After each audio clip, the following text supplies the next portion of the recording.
power, something for everyone. Play the game, no time for delay. Letting the dice roll, come what may. Exploring new locations, new displays. This digital world, a new adventure awaits.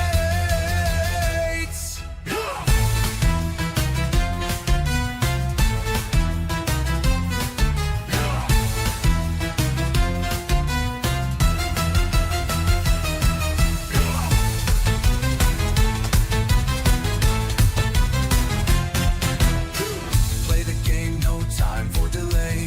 Letting the dice roll, come what may. Exploring new locations, new displays. This digital world, a new adventure awaits.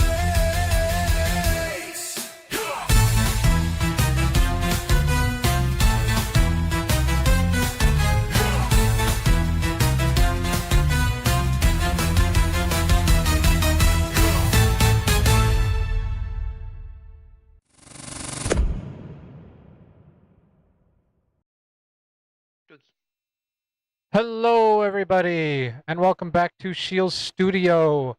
I am your DM today. I can't speak. Lucky Dragon. Here again with my wonderful co-host and founder of the channel, my lovely wife, Kat, the Shield Studio owner and founder and runner and all-around great. Really playing it up, aren't you? What can I say? I love you. And I love you too. Let's keep it going. And my fellow streamer and friend, Necro the Nova. How's it going, everybody? No cute stuff from me, though. No, we're past that. I know. But welcome all. Hope you're all having a wonderful Saturday. Without further ado, with our lovely players, let's get right into the action of some more Digimon Dungeons and Dragons. So, day 4 of the digital adventure. The party of Aiko, Azriel, Zane, Megumi, and Nason found themselves in the northern lands of the digital world on the frozen continent. Freezing and staring down a tribe of snow Gaburamon, Azriel and Zane separated from the rest of the party to investigate Frozomon, the head of the Gaburamons, in order to potentially prevent a dangerous conflict. While tinkering with the angry snowplow Digimon's programming, Azriel and Zane are interrupted by the Blue Knight of the Black Knight Guild, Frozen Despair. Despair attempted to use Frozomon against Azriel and Zane, but was denied this attempt by Azriel's quick hacking skills. Azriel freed Frozomon from Despair and Decadramon's control, and then pushed them to the brink of destruction, forcing them to flee. While fleeing, Frozen Despair gave a few hints that the player behind the character may be no more than a child.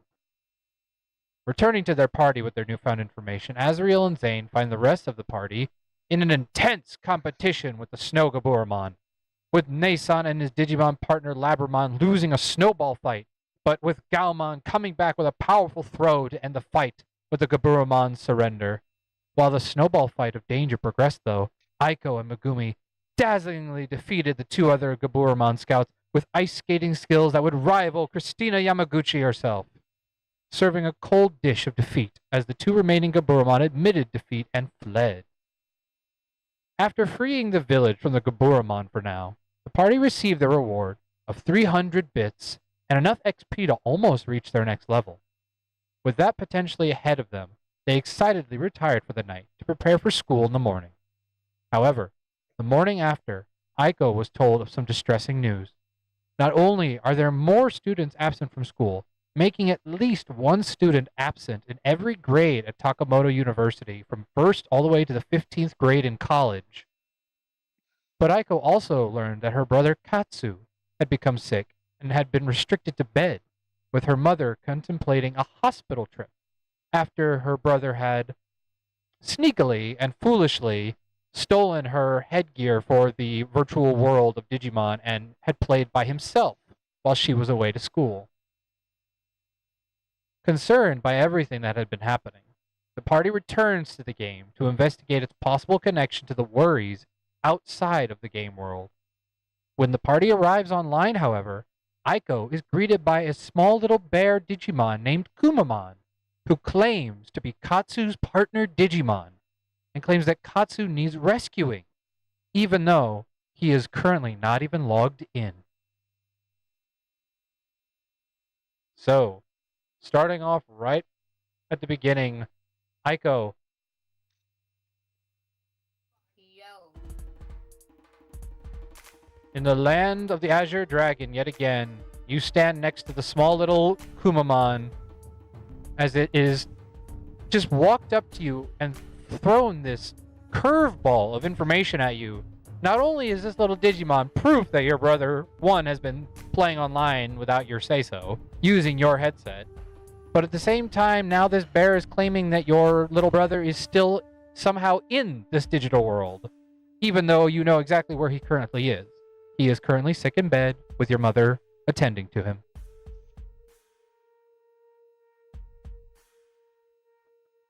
You need to help. I need you to help, okay?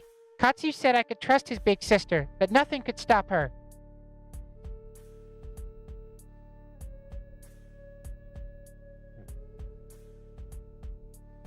Well, take me to him. Like, why is he even here? What do you mean, why is he even here? He was kidnapped, of course. No, I mean he's not wearing the headset or anything. Like, I don't know how he's supposed to be here. Headset? What are you talking about? Never mind. Whatever. He said I could wait here and his sister would arrive. So I waited here and you said your name's Aiko. So are you his sister or not? I am. Like, take me to him. I will Hey. send a message to everybody else. Take you to him. Are you by yourself? You said everybody else. Please tell me there's more of you. Yes, there's more of me, but I don't know if they're here yet or not. And if my brother is in trouble, I kind of need to get to him. I know Bun Bun's here somewhere.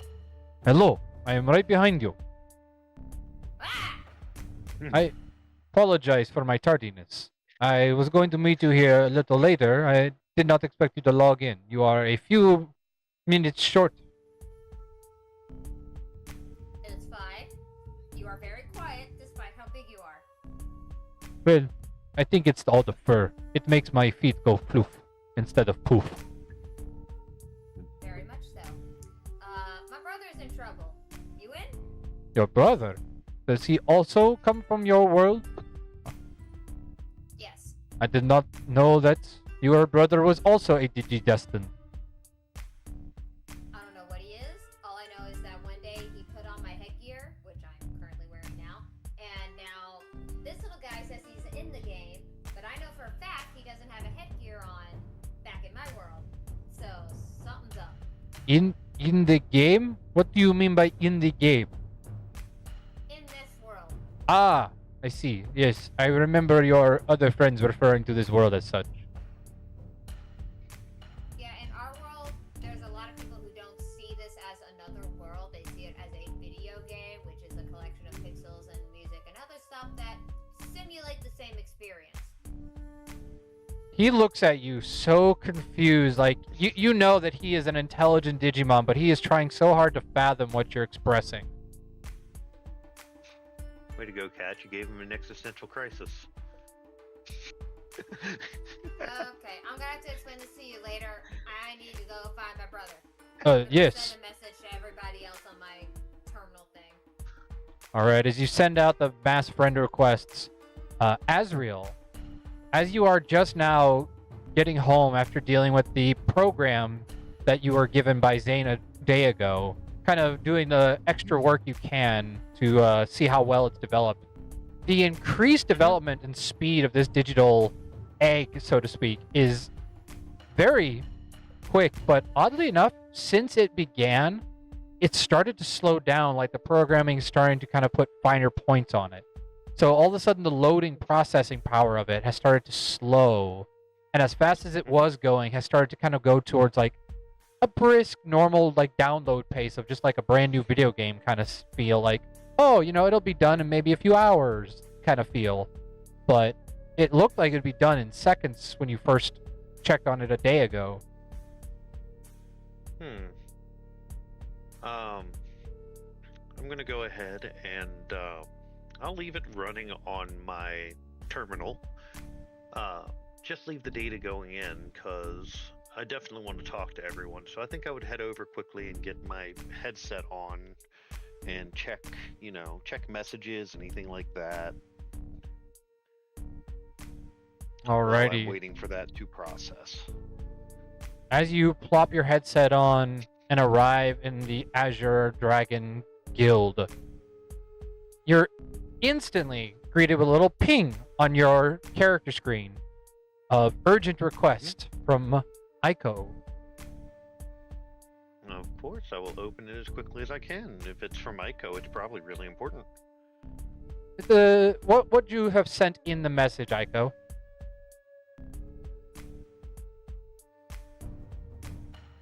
Weird shit is going down. This involves a person I know personally who is not wearing the headgear but is in this world. If you are interested, please hurry. You know I'm already there.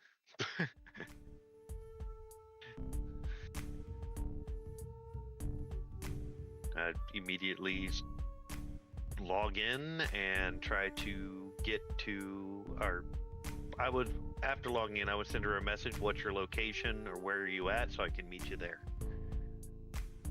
To which I send it. As she sends you the info, you make your way out to the main lobby of the Azure Dragon. As you see her kind of standing by the grand statue of Azulongmon. As you walk up to her with Rain in tow. Okay, so remind me again what exactly is going on, because we were sent this message, and all of a sudden, as soon as I get here to find you, we just start rushing off toward her. Oh, hi, Aiko. Yeah, Rain, we'll get it sorted out. Hey, Aiko, what's going on? I know it must be important. Long story short, and I'll tell you more on the way, but this little one over here, pointing to the Digimon. Hi there! My brother is in the game, but I know for a fact he's not wearing the headgear because I'm currently wearing my headgear. He doesn't have his own? Nope. Oh. That is concerning. Another I want to thing look at... I know for Go ahead. sure is that he should be in the hospital right now with Mom. Because when he put on my headgear the first time, he must have gotten hurt, and just like all the other disappearances at school, he's now not there. Okay. I want to lean down towards the Bearmon and ask him a couple questions. So you're saying her brother's here, right? Okay, so you're as weird as she is. Of course he's here. Why would he not be? We'll get into that a little later. Where is he? Do you know? Well, that part's no mystery. I know exactly where he is. The problem is safely getting there without, dying. I want to check his facial expression. I want to see if maybe he's bluffing, because it's kind of hard to believe that someone's in here without a headset. And I want to make sure it's not luring us into a trap. Roll me a investigate or a insight check. Will a 20 get me there? Yeah, I think a 20 might do it. Based on his facial expressions, especially because it's hard to tell from a bear's perspective, you still manage to kind of look in between the lines of his kind of doughy eyes, and you just see the kind of the heartfelt plea in them, like just the pain. This is definitely the face of someone who truly is worried for somebody very close to them, someone important to them. We've been making quite a few enemies here, so always best to be sure. Sure. We'll get there. I'd like to think that Aiko's real strong, and I'll help her any way I can. Well, that's what her brother said. Said that she could be relied on. She can That be. is an excellent observation on his part. I give him credit where credit is due. All right. Well, lead the way, little guy. We'll take care of it from here. As you guys are waiting for your other allies to arrive, you don't get any response from your normal group. However, you do get a response from two familiar faces that you haven't seen in a bit. As Eileen and Dennis send you both notifications that they've received your message and will meet you at the halfway point. Wherever you send them, they'll meet you there, wherever that is. Okay.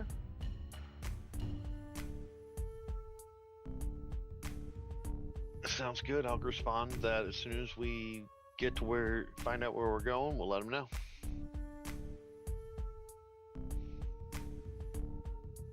They acknowledge and await your response. As Kumamon kind of looks to you guys.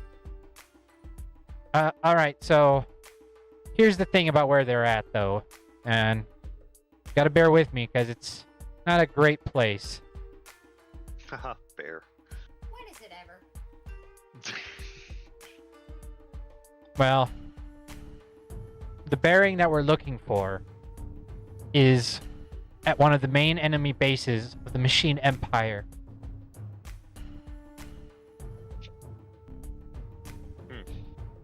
You see, while we were kind of just adventuring around, me and your brother were, just trying to, he called it grinding.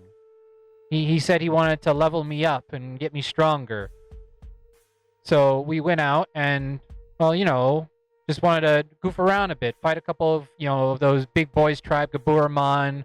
They were picking on a couple of villages of Digimon, so, we thought that it was going to be okay. But, as we went, forward through the day, things started to get a little hectic. The fight kind of got hotter than we expected, and then eventually, we noticed we were being followed by somebody, but we couldn't tell who. And then as we started to walk back here, trying to, maybe make it to safety, well, all of a sudden we were attacked by a nasty-looking bird Digimon made of metal. Started to swoop by, starting attacking us. I didn't like it. I was scared. I'm a small little cub, and, well, it was bearing overhead, really big.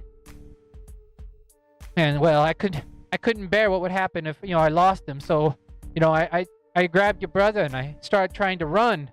He told me we had to stay and fight, but, well, I just couldn't. So I kept running and running, and that bird started pursuing us, and I heard this evil laugh, and all I could hear brother say was, "No, not her, can't be her." And I kept wondering who her was. And then the bird attacked from above, and I didn't see it coming. Swiped down and sliced at your brother. I was okay, so I went back for him. But then he told me I had to run. He yelled at me. He never yelled at me before. He said, "Run, run, don't worry, she's a friend, run." And so I ran.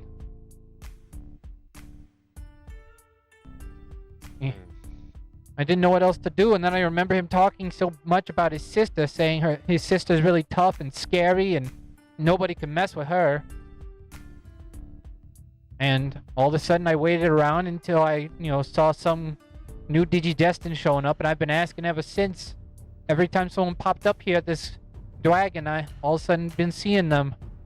And then, you bared your face in front of me, and, well, I said, and I asked your name. And you said you was Aiko, so here we are.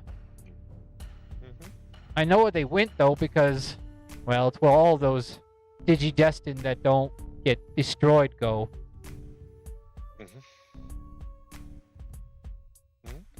you see any other Digidestins get hurt while you were out doing the grinding that you were doing? No, we have a hard time making friends. He said he had friends here, but that they just wouldn't want to play with him. And then, we heard the stories. Lots of Digidestins being attacked by these black knights.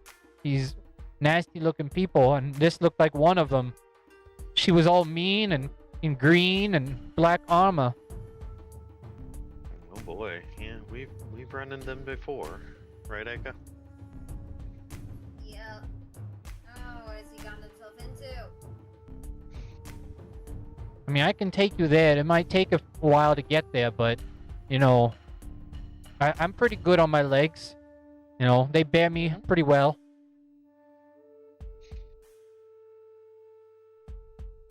Are you all ready then? Is it just you? Should we message the others in case they come by, or what? We've only got a response from 2 of them. You should have it as well. I think it's best we get moving now and they can meet us halfway, or they can meet us while we're getting over there. As you hear a new response, Bing, and finally a familiar, more common name pops up as Megumi shows up in your inventory. Meet you there. Send me the coordinates. Oh, thank goodness. I reply immediately. As you all get ready to head out, is there anything you would you guys like to just walk your way there, or would you like to post it, by the way? You can choose to post a mission on the public board, but that would you would have to wait a little while before you go then if you want to wait for an actual response. But if anything, you can post it on the board and then, put a location. It's up to you, I at least Megumi. want to wait for Megumi to show up. Yeah, I would say it's up to Aiko. Aiko, it's her brother. I'm going to give you the lead on this. I'm ready to move as soon as you are. I'd say let's gather some supplies while we wait for Megumi to show up, because the more the better. I hate to leave him waiting, but if we all know how this goes, we need all the help we could get. Yeah. Alrighty. Alright, so as you guys wait for Megumi, it doesn't take too long. Megumi, with her teleportation ability, as all the Digidestin have, to at least go between the main guilds, pops up and eventually arrives at the center area where you guys are all at. Oh, there you guys are. I got your message. Yeah. I'm We're still kind trying of- to process. Process, are you okay? I saw your message. Are you sure that this is legit? What other choice do I have except to figure out if it is? I mean, it's my brother. Yeah, but she kind of looks at the Digimon and looks at Grace. Aiko, this is a video game. Are you sure your brother's just not logged in somewhere else? He's in the hospital with Mom. He shouldn't have a headset. All right. I mean, I don't want to say that you're wrong. I don't... Okay, I'm with you.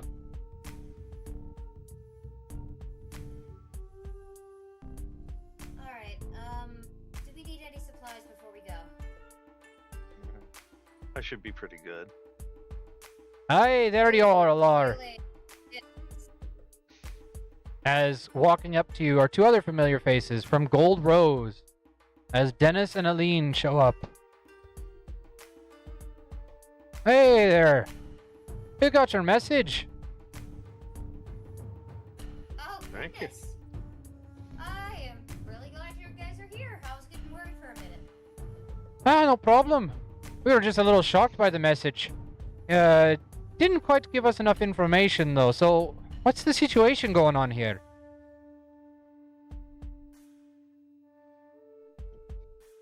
And I'll look over to Megumi to Aiko for it.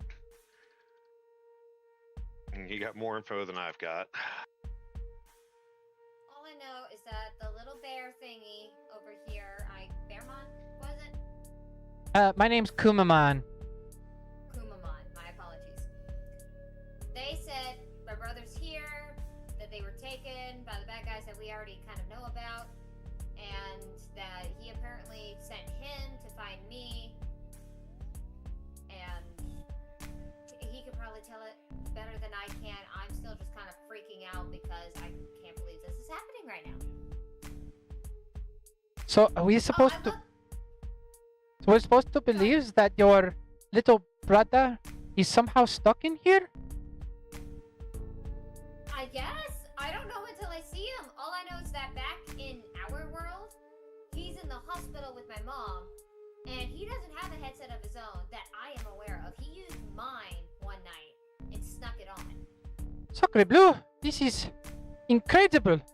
I've never heard of such a phenomenon.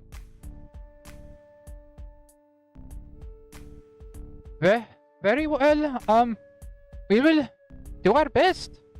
I mean, I don't know how much Dennis and I can help, but I would like to give as much as I possibly can in order to help you. As Aline walks over and just gives you a hug. It'll be okay. Thank you. I kind of needed that. Hey there, little one. As she stands kind of shorter than you, like by about 5 feet.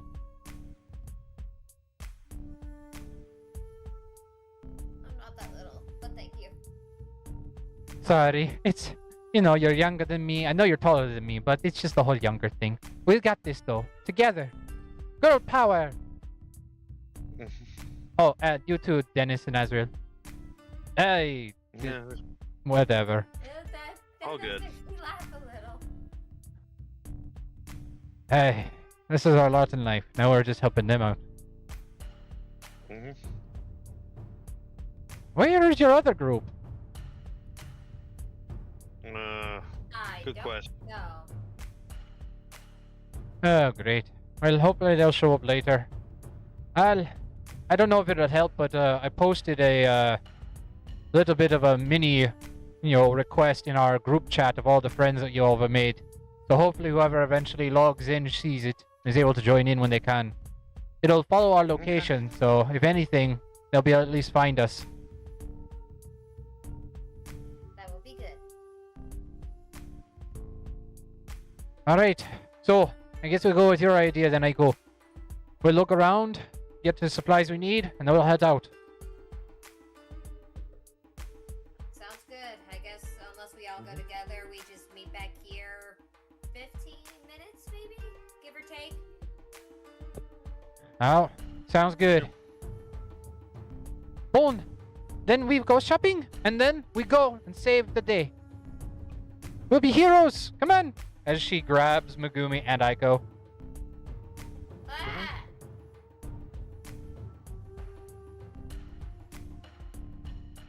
As they all step away, Azrael, Dennis grabs your shoulder real quick as they walk away after a good distance. Yep. Can I talk to you for a second? Sure thing. What can I do for you? You want to find somewhere to sit down a little more quiet in the center of the town, though? Hi. Let's go over there. As he points to a little bench off to the corner of the main lobby, kind of away from the viewing eyes towards the streets. Okay.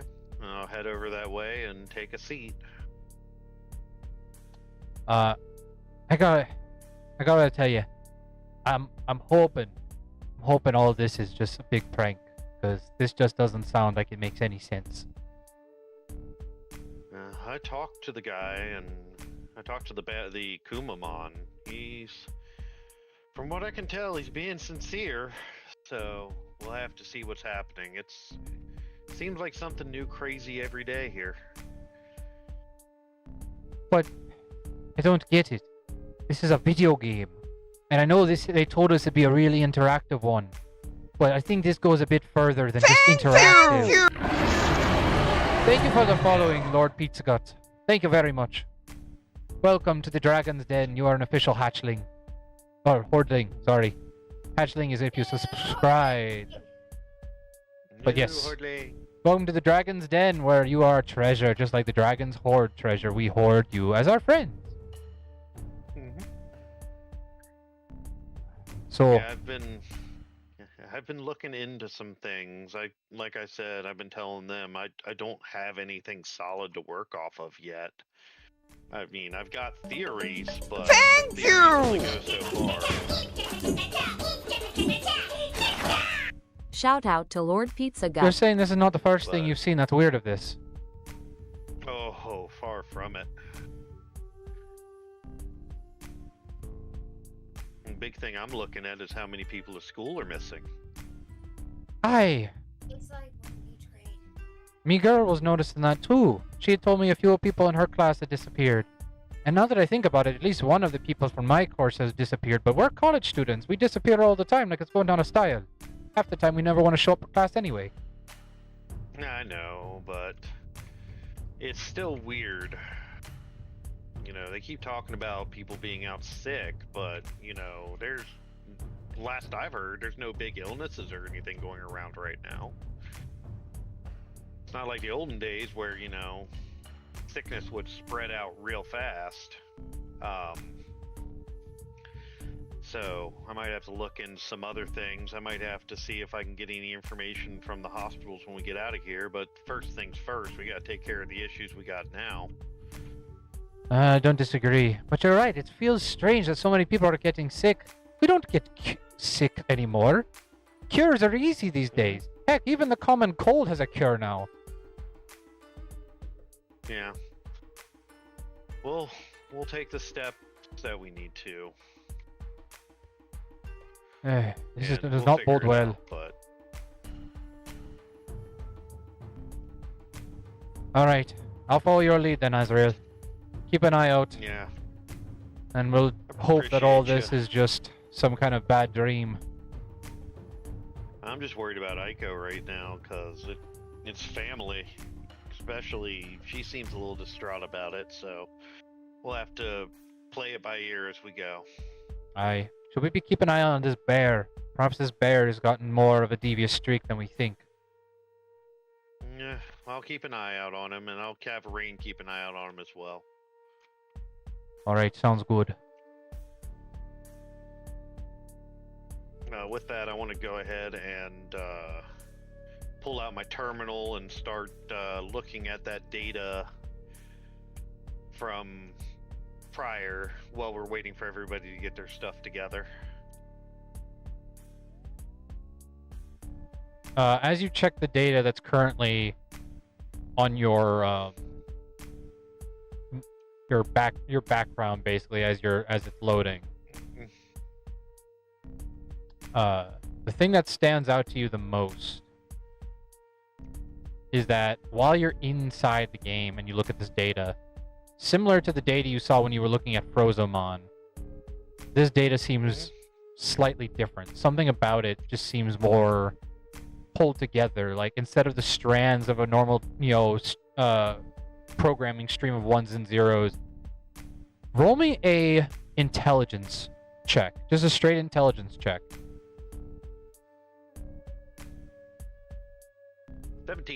17. As you're looking at the strands, something stands out to you. Something you hadn't noticed before, or it just didn't show up while you were inside, or while you were outside the video game looking at it from the computer perspective. But there is... You swear, as you look at the design of those ones and zeros, you start to notice as they kind of circle around each other, and as you put them side by side and look at the ones in the top corners, like almost figure eights start to appear in sequence, and you realize that it's not figure eights, it's DNA strand designs that you would see when looking at like a biology table of a living creature. Neat. The ones and zeros start to make up the form of the circular figure eights that make up a DNA and RNA strand. Okay. Hey Rain, can I borrow you for a moment real quick? Yeah, sure. As Gabumon walks over to you. What can I do you for? I've got an idea I'm playing with in my head. Can I look at your data again? I promise it'll be the same as last time. It won't hurt you. Well, I suppose so. Go ahead. don't know what you're doing half the time. You're kind of Alright. just standing there and staring at me awkwardly. Yeah, trust me, it's important, and I'll fill you in on what's going on afterwards. And I want to try to take the information I have now, and I want to compare it to Rain. All right. As you look at Rain's code and compare it to the code of the new developing program, roll me another intelligence check. Ooh, that's a 9. A 9. Well, you're trying to discern differences between both of them. It's not that you don't see slightly ones, but the thing that does stand out to you, though, that you didn't really notice before, is just like this strand, you finally have started to put together the bits and pieces of when they're grouped together, and his program does show the same design of figure 8 as the kind of scary, unnatural aspect of a DNA RNA strand starts to appear in Rain's programming, but a little bit more pronounced, more frequent. Instead of just once, kind of every now and then creating a full strand, his seems to just be a constant pattern, like a normal living creatures would have if you looked inside of their, cells. Alrighty. While everybody's working there, I'm going to excuse myself for just a moment from our friend, and I want to see if I can go talk to Azulongmon real quick. Alrighty. He's not hard to find, as when you know that the way to summon him is, unlike other guardians of the guilds, Azulongmon does not stay put. And so when you need him to appear, you simply go to the statue and pretty much put a summon request. And you see there's a little bit of a line. There's about 3 or 4 other players kind of waiting their turn. Yep. I'll go ahead and wait in line, because I want to talk to him, but I also don't want to draw too much attention. I don't want to seem too desperate. As you walk up behind the line, you don't really recognize the 3 people in front of you. You gather based on the design of their avatars, they're probably younger students that you've not met before. They just kind of look back at you, kind of a lot taller than they are. Understand that you're an adult compared to them. And one of them, a young little boy, just kind of stares up at you, who's in the second seat. Do you want to go in front of us? Don't tell him that. I have a question. He's an adult. It's okay, kids. You can get your questions out. I can get mine when they're ready. Take your time. Thanks, mister. Just give him a nod. Younger kids, pat on the head. As the first one summons.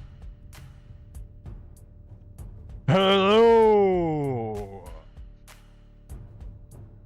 And what can I do for you? So I have a question. Yes, ask and you shall receive, my friendly Azure Dragon. So when I went out the other day, I got attacked by this nasty-looking ogre guy, and he knocked my Digimon on the head a lot. Now my Digimon hasn't come back. Where's my Digimon at? Ah, do not worry. Your Digimon shall return to you very shortly. Just wait over by the statue over there that has the egg on top. He shall reappear. Just call to him with your heart. Okay. As the little girl up front walks away. Then the little boy walks up. Ask your question. Yeah, I was wondering, so when am I gonna, hit my growth spurt? Ah, you are young, and these things take time. But I promise you, it will happen sooner than you think, and you won't even notice. Soon you'll be as tall as the young man standing behind you. Awesome! Thanks, Mr. Dragon! And then the final child, a very grumpy-looking boy. Okay, I have a question. So what exactly is the problem with this program? I mean, seriously, every time I try to, get a little extra help or a little extra bonus, because I know all the secret passwords that, everybody uses for these MMOs, none of them seem to be working. Every time I try to, put a password in my Digimon, he just kind of slaps my hand away, says, "Stop touching me." Like, that's not what a program should do. Ah, but would you appreciate someone touching you without your permission? Oh. Well, suppose not. Now it's okay. This world is meant for your enjoyment, to give you the strength to stand on your own. Please go forth with your Digimon and know that they will protect you no matter how often you poke at them. Oh, I should probably go apologize, huh? That would be best. Okay. Bye, Mr. Dragon. Ah, a much older child has come forth. As you finally Thank you, approach. Azulongmon. Yep. I had a question for you, Azulongmon, but it appears that you've seemed to have answered it with the younger ones. So I'll head on my way. I appreciate your insight and the wisdom that you give to all these young ones. Of course. Your Digidestined life is challenging as he floats his head down closer to you. But do not worry, young Azriel. This world may be different, but the rules of life still apply. Be wary and take care of those around you, for though Digimon can come back, I cannot say the same for the Digidestined who are harmed in my world. Be careful. We will do our best, and needless to say that I believe that we are assisting in a mutual goal. Agreed. This world for you is for entertainment and to help you grow. But this world also holds much more than that. And that is all I can tell you for now. When you are ready, I will tell you more. Very good. Thank you, Azulongmon. That is why I am here. For the protection of my precious children and their partners, the Digidestined. I'll give a subtle nod and thank him for the information, of course. And then I want to head over to where there's Digimon are being reborn at. Where, digitized Digimon go to rejoin themselves. Alrighty. As you walk over, you see the little girl kind of with bated breath walking and, pacing around the little statue. It's basically a human height statue. You gather no taller than probably 5'5", and it's just this perfectly nice little, like almost old Roman column. And on top of the column is just a large stone egg. Is there any seating around it or anything like that? There is. There's a couple of chairs and benches, just kind of hanging around. Okay. I want to make my way to one of those benches and try to wave down the girl. Oh, hi, mister. You were the one who was asking us Longmon after me. Yeah. Hey, I got a question for you. Tell me about your Digimon. Oh, well, my Digimon is this really, adorable looking animal. I don't know what kind of animal it is. I heard about it in my last class, but I kind of fell asleep. It has long ears, and it flies around. Some kind of bird or something like that. What do you like about her? Well, I mean, she's awesome. She's very nice. She always gives me support. She's a lot nicer than my other, sisters. They're all very mean. I don't like my mom, who always takes my sister's side. Hmm. Okay. I want to look up to the statue and see if it's reacting at all when she's talking and remembering about her Digimon. As she does talk to you, the egg starts to glow. And a little energy starts to pillow out ever so slightly. And growing as she continues to just chat on and on, talking and talking. And finally, popping out is this small little yellow-bodied critter out of the egg, like the egg had virtually hatched in front of you, but no actual egg appeared. It looked like the statue had cracked and opened. But then all of a sudden you just see the statue again as this tiny little yellow creature flies out with ears that are as long as its body, but flapping them like wings.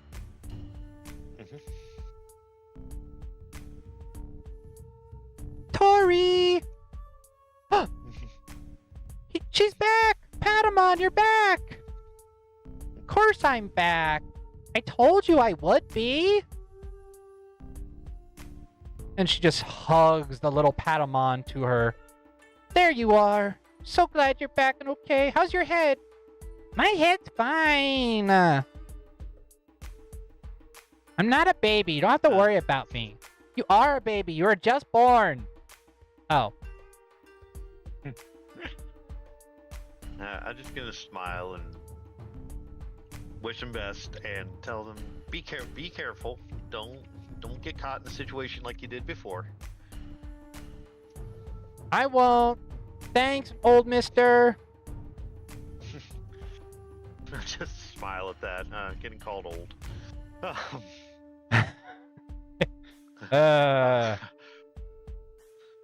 Once she goes, I want to pull that data out for that I found, and I want to kind of poke around with it near the egg and see if I get any reaction out of it. See if maybe it's another Digimon. As you look at it and kind of look closer to the egg, there's almost the slightest hint of reaction as the statue begins to glow, but it doesn't seem strong enough yet to come.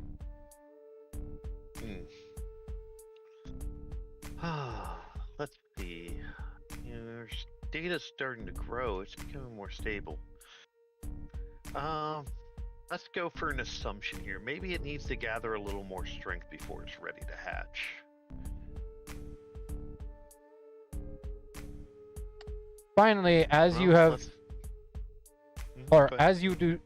that, I should say. Finally, Aiko, you, Megumi, and Aline arrive at the shopping center and start just going crazy as like all of Aline and Megumi are doing is talking your ear off this whole time about like what they've been doing since they last saw you a couple days ago. The thing with how the Rose Guild has been changed ever since you guys were able to help them get a few people out. So there's like this new outward guild of the Rose that are going around defeating a lot of the Numamon. And as you start to do that, your mind kind of starts to wander. And I want you to tell me, what is Aiko going through right now? What is going through her mind as she is walking with these individuals? Fuck. No, just playing. Okay.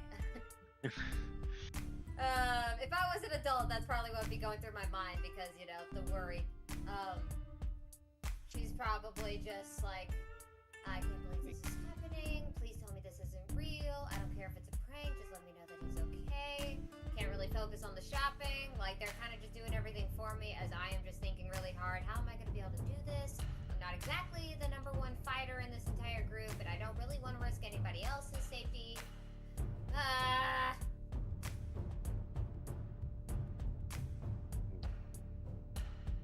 As you start to look that way, Megumi kind of walks over to you, kind of casually walking away from Eileen as she's still kind of going on a tangent. And kind of steps back ever so slightly to walk so she can still talk to you. Hey, Aiko? Oh, yes. Are you okay? I know it's kind of a silly question, but... Physically, yes. Don't worry, I'm sure everything's fine. Maybe the Kumamon guy is just pranking us. I pray to whatever God everybody believes in this world that is true. I think right now it's that Azu Long guy that we're keep seeing. I guess there are weirder things to pray to than a dragon.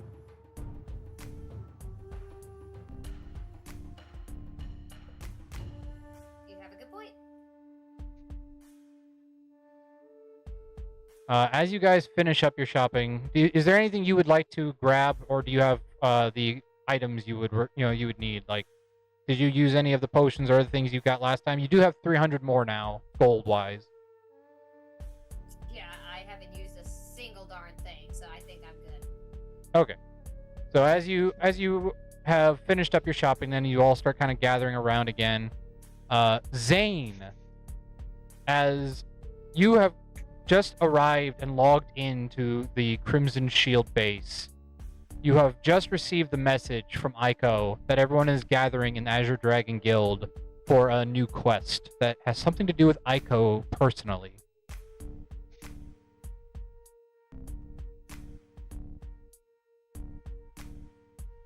Okay, I hope this one's a lot cleaner than the last one. As you receive the coordinates, your Digivice teleports you instantaneously, and you appear at the centermost area of the Azure Dragon base. And standing there, kind of, not, I wouldn't say surprised, just kind of shocked at your sudden appearance, as you are greeted by the sight of Dennis, who you met previously at the Gold Rose base, kind of just standing around the statue, waiting around, and sees you. Oh, so one of your friends did actually show up.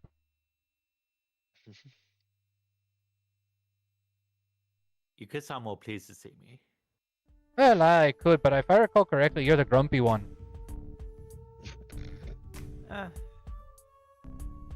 Only people I can't deal with.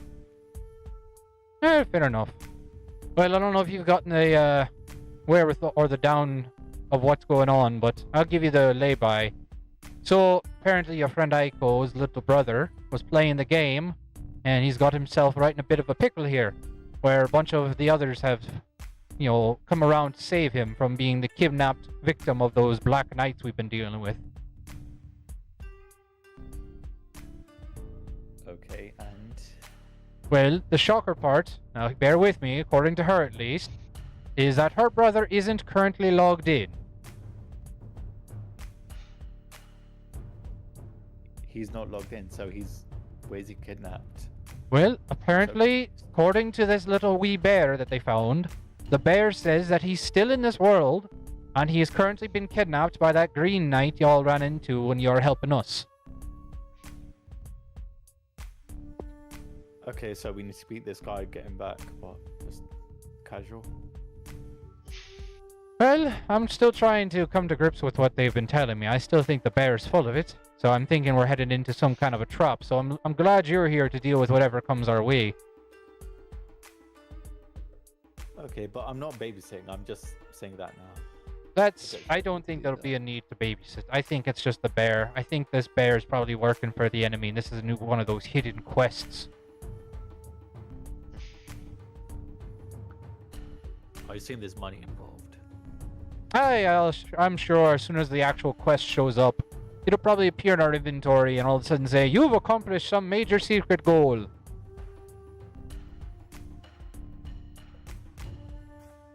So, we on our way then? Or... We're waiting for the girls. They went shopping. Oh, and Azrael went over there to talk to the wee little girls over there who were dealing with the loss of their Digimon, and then the Digimon came back to life. Oh, someone died. They told us that at the beginning, I think, that these Digimon, once they die, they just come back around. They did that whole reset button thing. Fair enough. Poor little girl, though. This game is too realistic for her. She got real emotional over that little thing. Is the fiance not here? Oh, she's with your friend Aiko and Megumi. They're shopping. Ah, of course. Yeah, my girl's really good at cheering people up, so she wanted to make sure that Aiko wasn't feeling too stressed. I think we all know that this is some kind of prank, but that still hits hard when the AI tries to use your own brother. This is what happens when you put too much information in your login account. Well, I mean, they signed up for it, so they should know the consequences. Aye, but we'll give them the benefit of the doubt. You know these women. They just need a little bit of handheld and pat on the back. Tell me about it. Oh, and here they come now, as the three girls start to walk over to you guys. And Azriel, you've just finished your conversation with the little girl, so you see now to the distance, Dennis and Zane talking, and the three girls walking up to you guys. Okay. I'll make my way over to the group as well.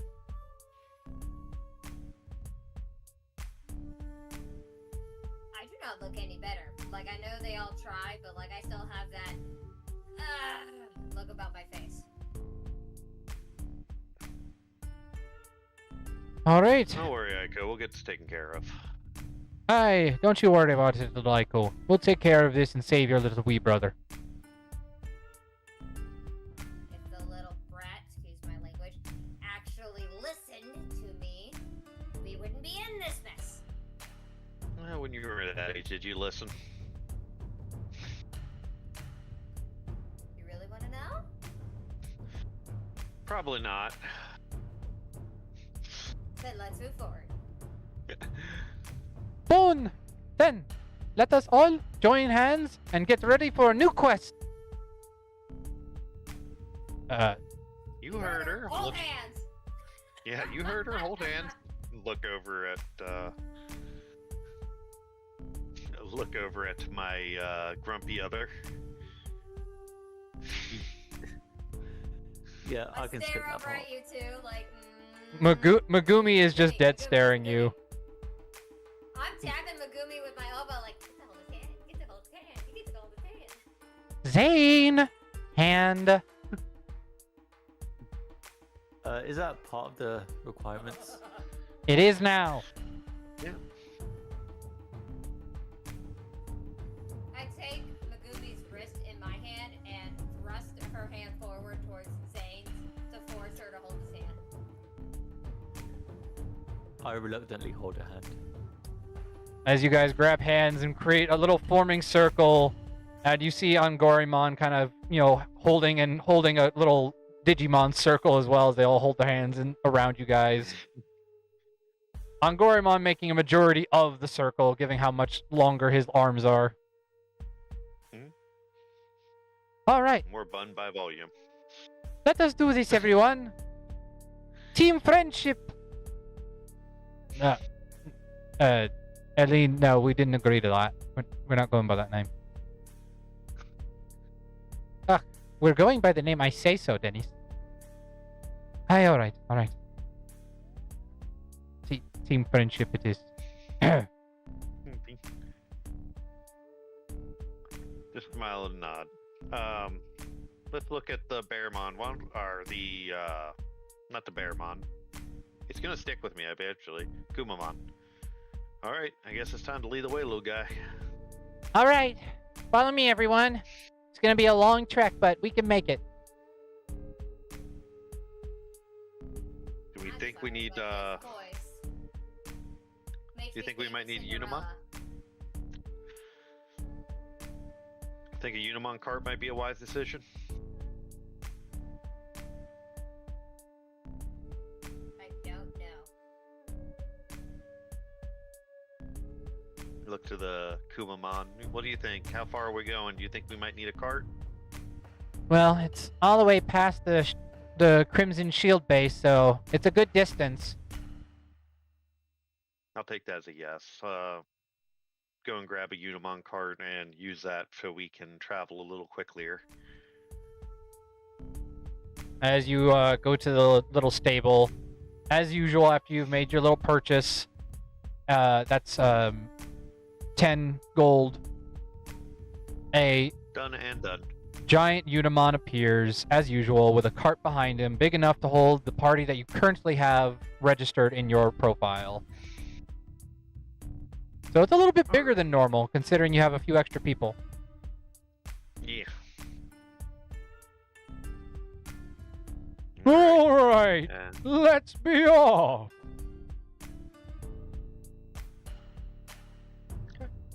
away we go.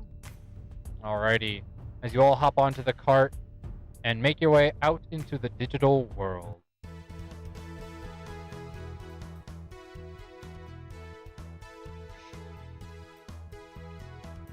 A new adventure begins, which means we need a new color. So we'll go with this color this time. New colors.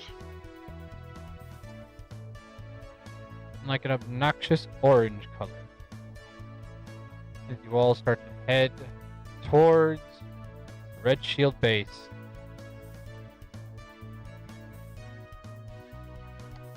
As you all are walking, I would like one of you to roll me a d20. Which of you three would like to volunteer?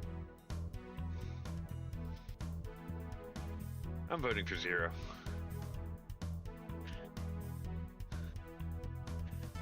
1 second.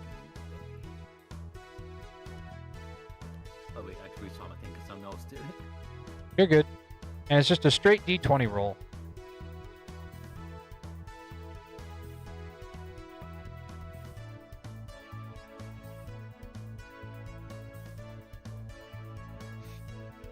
I have to reset my thing because someone else rolled thing. No problem. Aiko, would you like to roll?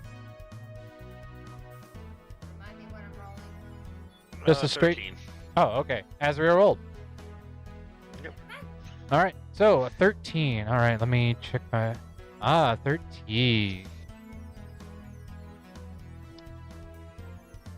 As you guys are walking and trudging through the kind of deep forests of the Azure Dragon lands, after a little while, about half the day goes by. You guys make a good long trek of it until it starts to get night. You think you're around that same river that you were around the first time you traveled out this far, where you originally met the Gaburumon for the first time. As you see the familiar river sights and the large amount of bright coloration and just the odd sight of seeing a large amount of street lamps, vending machines, and sewers as a road begins to appear that's more made of cement than like cobblestone. As you continue to walk down this path with the wagon kind of getting a nice smoother ride all of a sudden, and you start to approach the river again, where this time there was no bridge. There is now a bridge to cross the river. A perfectly nice made stone bridge like you would see in the modern age over a small river. Huh. Things change fast here. I mean, I'm not complaining, as Megumi speaks up. It's just kind of odd that so much has been changing. This must be what you called the earlier thing, Azrael, when you were talking about live updates. Either that or, you know, maybe if we're completing things around here, maybe the environment's changing based on what players are doing. That could be a possibility. Hey, that'd be pretty cool. Basically, our decisions actually have, stake in this game. Our consequences have actions. Well, I'd almost hoped that I could get away from that in the virtual world, but, it does add to the game a bit. Yeah. I wonder what the logic is behind it. We'll have to figure that out. Of course, logic in this place seems to be going right out the window for the most part. Aye, especially with what's been going on recently, as he starts to whisper towards you, since he's sitting next to you.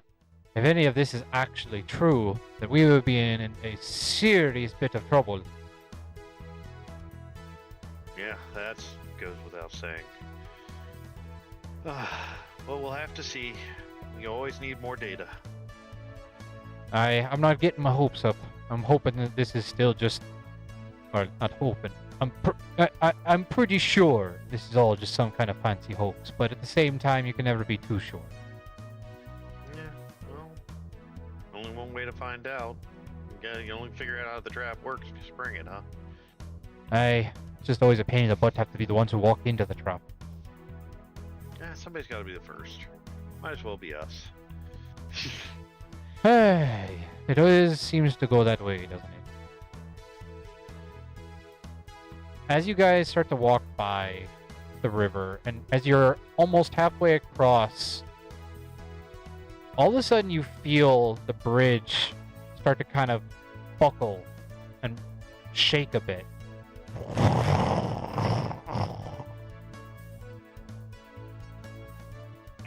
What's going on here? As around you, the stonework starts to slightly crack and bend a little bit as it starts to shake more vigorously. Unimon, go faster. All right, hold on. As he starts to charge across the river, behind you, you see the cracking of the bridge start to break apart everything behind you and just starts to fall down into the river below. I'm gonna channel my inner Jeff Goldblum. Must go faster. Must go faster. As you all see these large Digimon burst forth from behind as the breakage falls down completely. You just barely cross as it starts to fall, and you fall directly onto the riverbed, the lowest part of it, further down at the very end. All of you have reached this side of the river, but you see the place around you start to fall apart and the bridge collapse as this large Digimon breaks through and stares at you all with these angry looking pincers clad in bright red coloration all over its body, and you realize it is a massive beetle insect like Digimon. And I'll give you a description as these two large beetles, as another one appears in front of you on the other side of the river.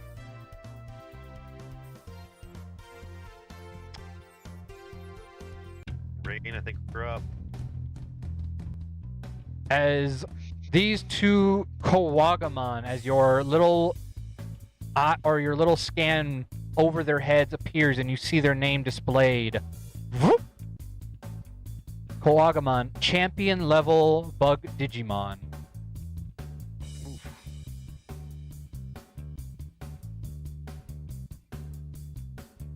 And I need you all to roll initiative.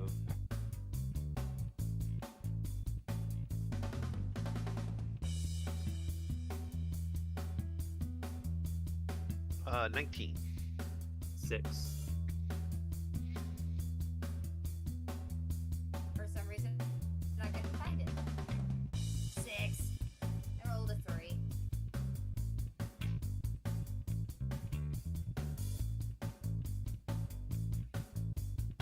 And you said 3, Zane? Yeah, I rolled a 3, so 6.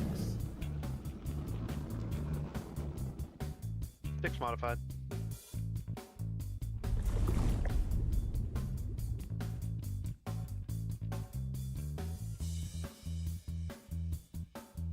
And then you said 6, Aiko, as well? Yeah, I also rolled a 3, so I got 6 total. So, Azrael, you said you rolled a 19, right? Correct. Yep. Alrighty.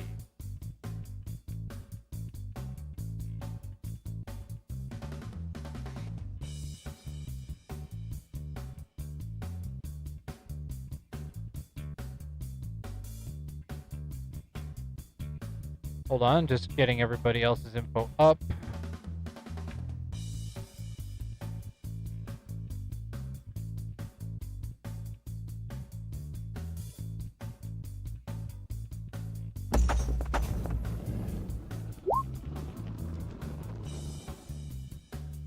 Alrighty.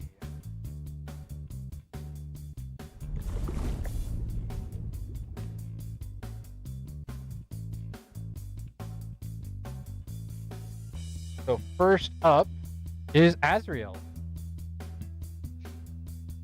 Alrighty, let me go ahead and make the screen a little bit bigger for me. There we go. Where am I? There I am.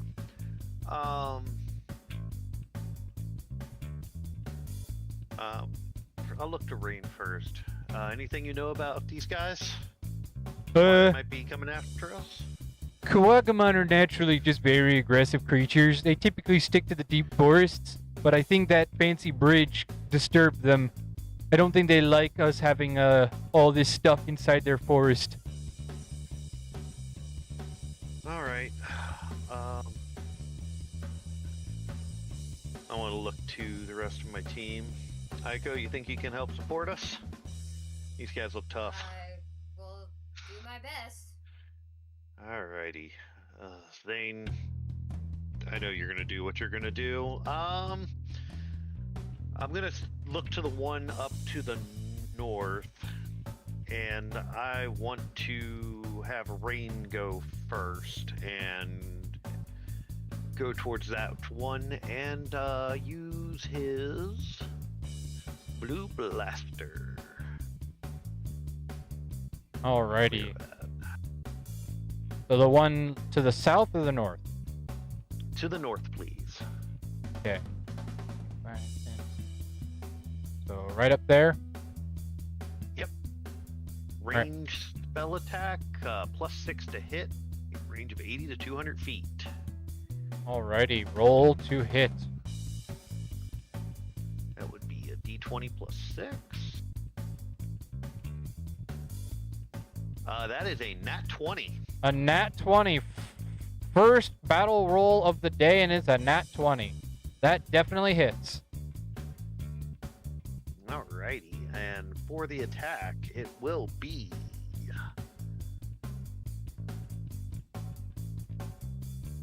2d8 +3. Very nice.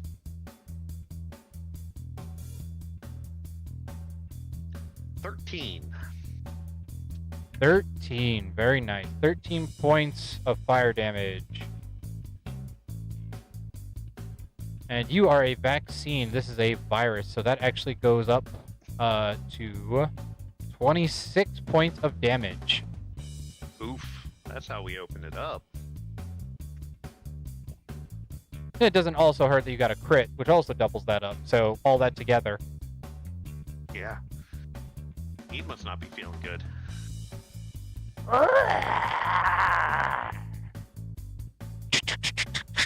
And then for me,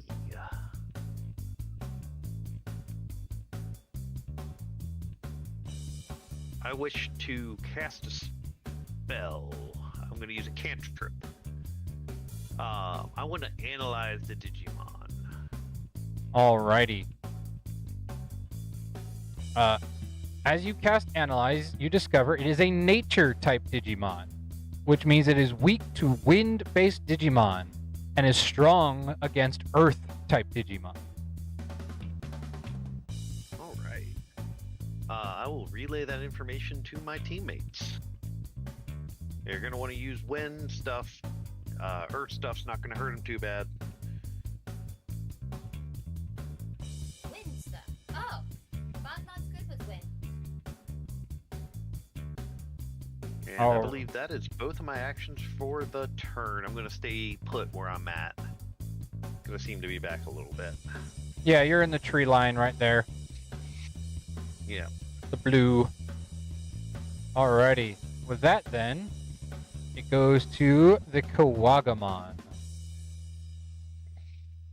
And he is none too happy with what just happened. As he stares at Rain with furious vengeance, he will fly over towards him. And he is going to use Power Guillotine. So he has to attempt to roll.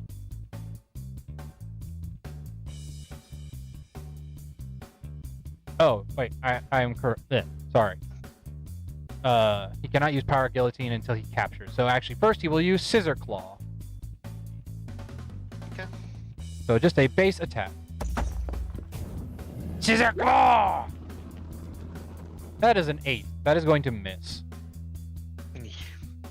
However, Kawagamon gets 2 attacks with his Scissor Claw. So he is going to go for a second attempt.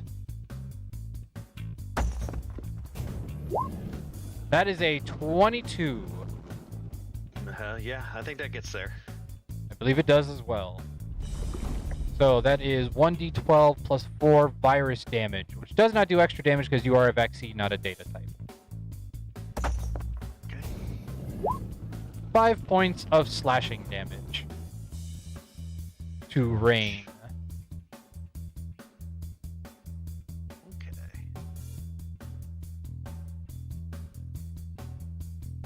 Alrighty, with that, that'll end his turn because he used his movement and his 2 attacks. So I he's do have a question though for DM. sure. Would he be fully healed from us being logged out for a long Yes, rest? everyone has back to full health. Okay, he was currently damaged. So how much damage was it again, so I can correct it? So that would be 5. So he would be at 22 now from his 27 max Just HP. verifying. All right, it is marked. Alrighty. Up next is Aline. She is going to send Hawkmon out towards the one currently fighting with Rain. So, flying past the group and to support Rain.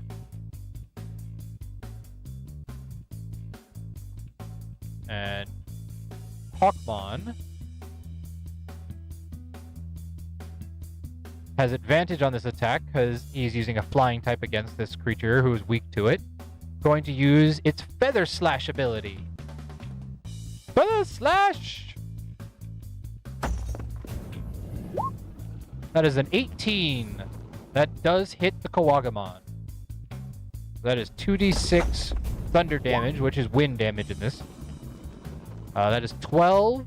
So that is a total of 18 damage because of the bonus to damage.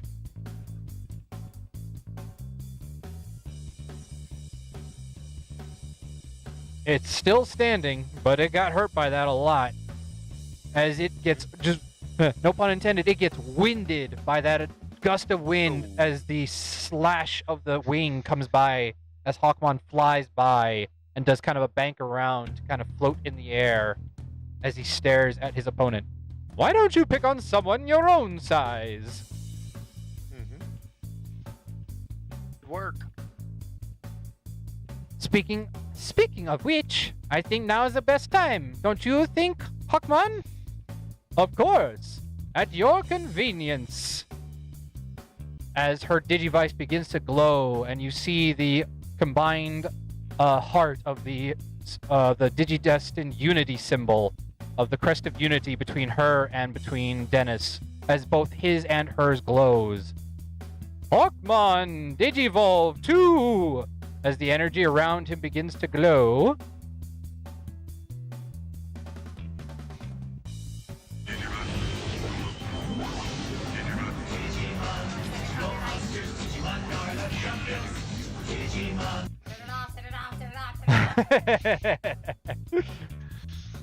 Gotta catch it before. I'll get my channel copyrighted. It should be okay. Copy wrong. Playing with you. I hope so. I'm hoping I'm okay. As a large I would be behind you. bird appears where Hawkmon once was. Akilamon! Aquilo. Think bigger burp. Alrighty. With that, since that was her turn to use Digi-Evolution, it goes to Dennis, actually. Dennis actually rolled next. What do you know? Alrighty, with that Customer's then, vibe. Gatomon is going to run over and deal with the other Kawagamon. Just let me handle this. I've got it covered. Aye, I'll leave it to you, Gatomon.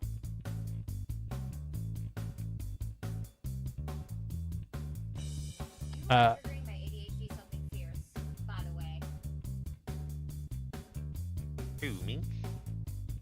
No, my husband, because I just sat here and went,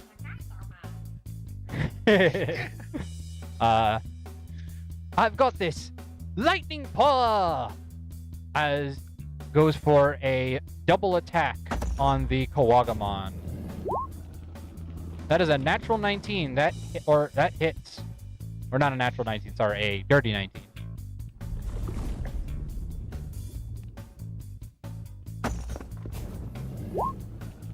That is 9, plus her extra ability from Lightning Paw deals an additional 5 points of damage to a virus type.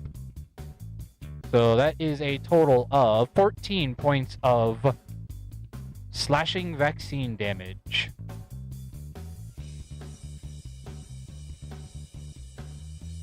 And then her second attack, because she is actually already a champion, so she has 2 attacks.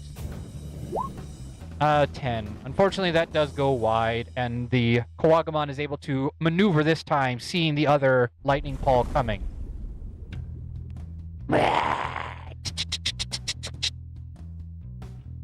Well, that didn't go exactly as planned, but it should be a fine. Dennis, up to you. Aye, I've got you covered. And Dennis's turn is he's going to cast Attack Charge Field, which is going to give you all a plus D4 to your attack rolls. I like buffs. All right, with that, it goes to Megumi.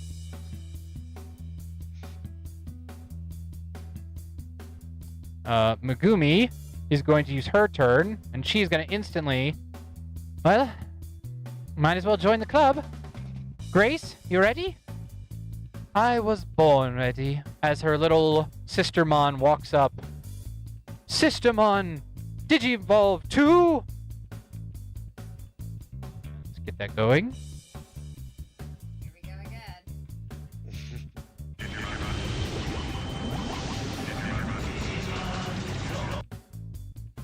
Systemon Digivolve 2, Systemon Seal. As a much more older looking Systemon appears with a katana in hand.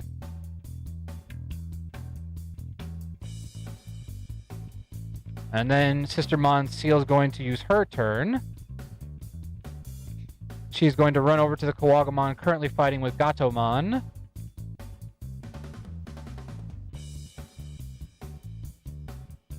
White Clover Slice!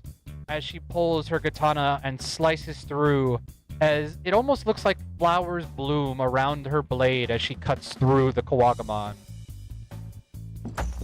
But is Kawagamon prepared for it? No, he is not. A 15 does hit the Kawagamon as it slices through, and you see the Kawagamon reel in pain.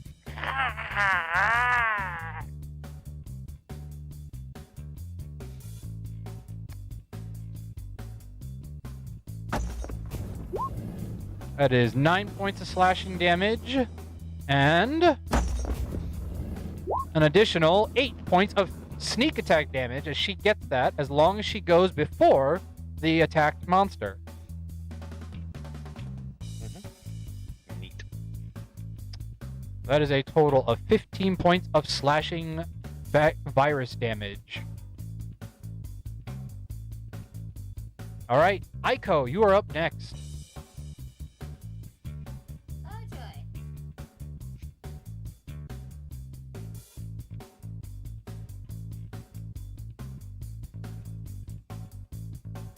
Okay. I should really get my guys teed up right now. Of course, I want him to also channel last time. Alrighty, so you'll use your turn to Digivolve. Alright, make sure to, if you look in your spells, there should be a thing that says Digivolve to champion. You just gotta click that, and that'll mark off as you've cast a spell.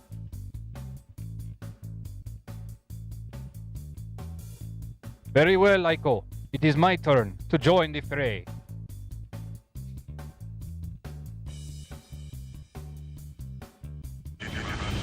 On Goreimon. Digivolve 2. You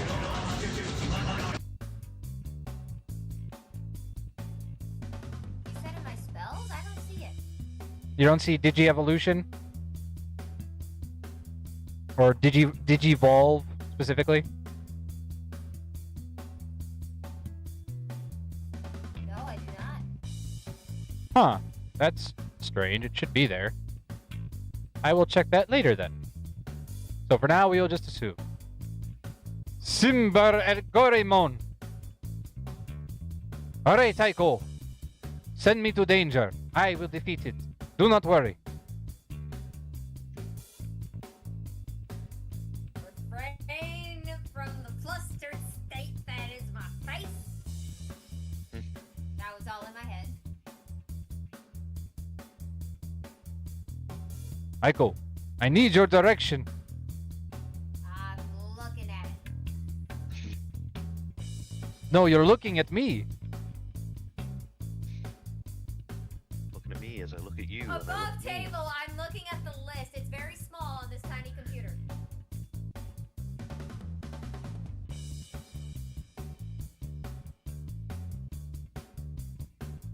Ah, there we go. Breaking stream. Alrighty, on which one? Now I gotta click back over to Discord. The two red guys are our enemies, yes? Correct. The one closest to them. Alrighty. So, do you want him to get into a better... Do you want me to get into a better position so I do not hit our friends? Yes. Alright. I will go up here. Fly as he jumps just instantly. Boom! And just so ever softly floats down with his ears and lands perfectly safe on one foot and does like a pirouette turn like a martial artist as he looks towards the creature as his two blade-like ears start to spin around. Breaking stream! Not breaking stream with his hands. As large gust of wind starts to spew from the spinning blades of his ears, creating a little tornado towards the enemy. It is a dex save of 16. A dex save, alrighty. Let's see how well this guy does with dex saves. He doesn't do well with dex saves. He doesn't have a good dex. So we will see how this goes. So, funny thing is I'm using Roll20 to maintain the concept of like the order of combat, and so because I have so many enemies and characters on the program, it glitches so often trying to load it. So it literally makes me have to reload every time I click on one of the character sheets of my custom monsters. Oh no. Oh no. All right. Roll.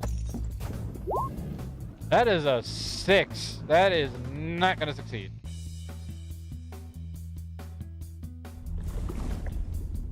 And the target is pushed back 10 feet and knocked prone. And is 4d8. For 1 second, I will roll it.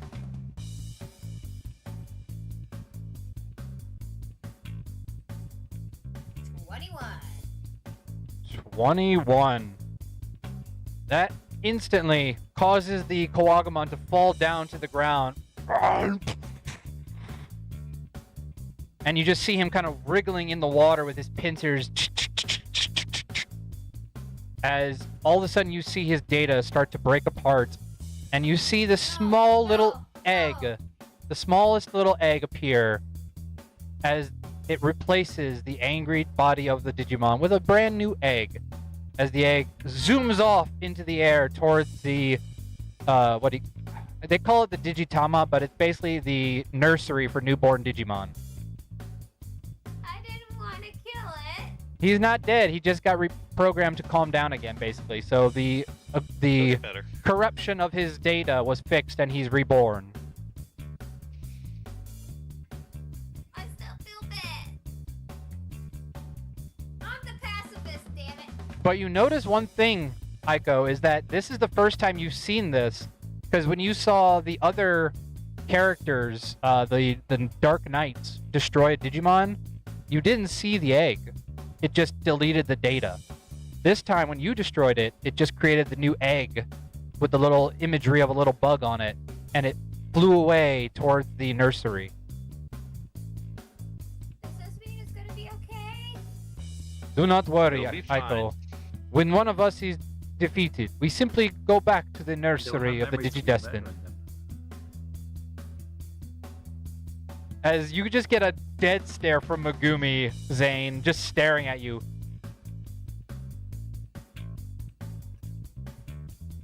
I mean, we all saw what happens. Yes, we all saw that it's going to be reborn as a nice Digimon. Without all the anger, Zane. We don't know that. It could be evil again. Ay. I'm gonna play into the roleplay a little bit. I start to tear up a bit. Instantaneously, Bun Bun, Simbar and Gorimon comes over to you and like holds you in his arms, just lifts you up like a princess, and you feel his warm fur to your body. Do not worry. This is a natural part of the Digimon life cycle. We will be fine. Above table, you're not helping my fantasies here. Koagamon will come back and Wish rejoin the support button. forest when he is ready again. And this time, maybe with a more pleasant disposition. Each one of us goes through this when we recycle our lives. Our memories stay the same, but we grow as anybody does. With new memories, as the old memories fade and new life is born.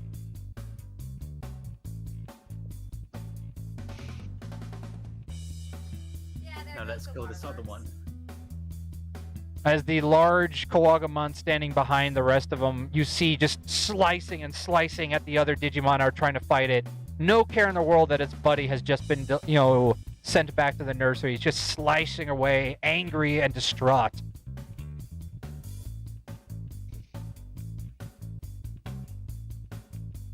All right, with that, Zane, you're up. I'm not gonna Digivolve. I'm gonna save it.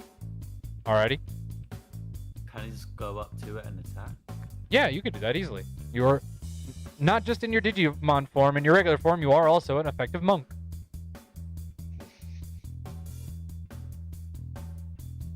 Yeah, so I'm gonna go up to it and do a unarmed strike. Alrighty.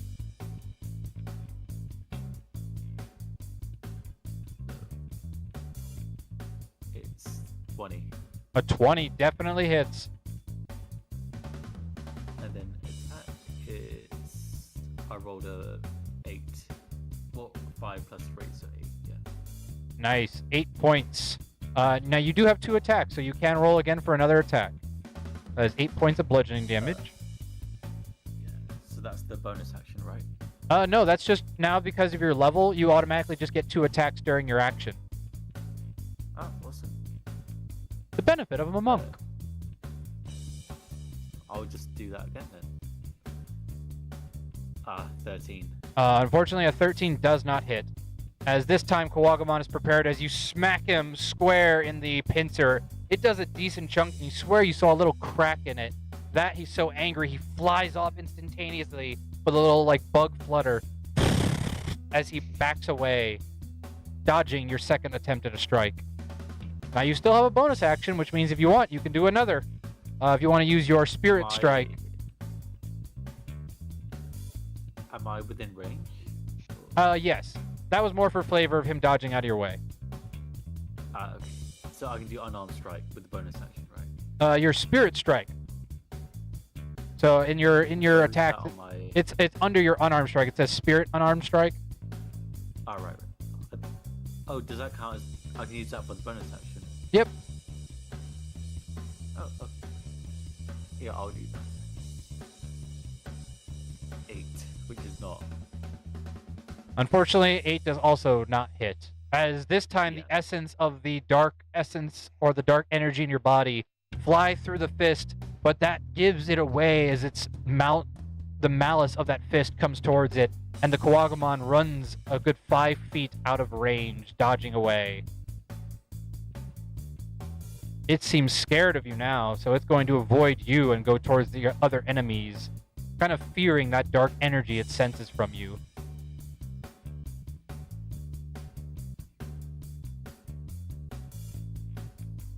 With that, it goes to the top of the round. Azrael. Yes.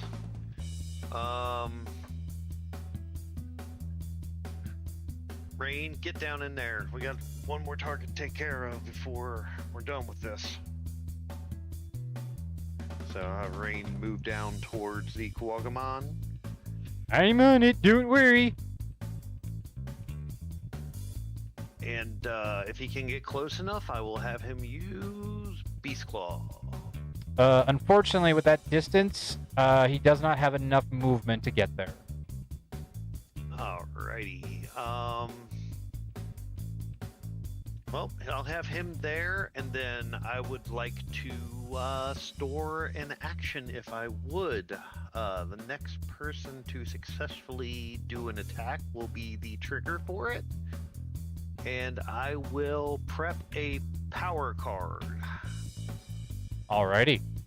With that, it goes to the Kawagamon. Oh wait, sorry, no, that Kawagamon's gone. That one is gone. So it's this time, it is the other, it is Aquilamon's turn. Aquilamon is going to fly overhead, and he is going to open his large beak. Blast rings! As a large beam of kind of like circular green energy, like that starts to create wind sound effects, like as it comes out, like burst through the air, like when you hear a jet. Poof, poof, poof. As the little or rings of energy come out and attack the Kawagamon.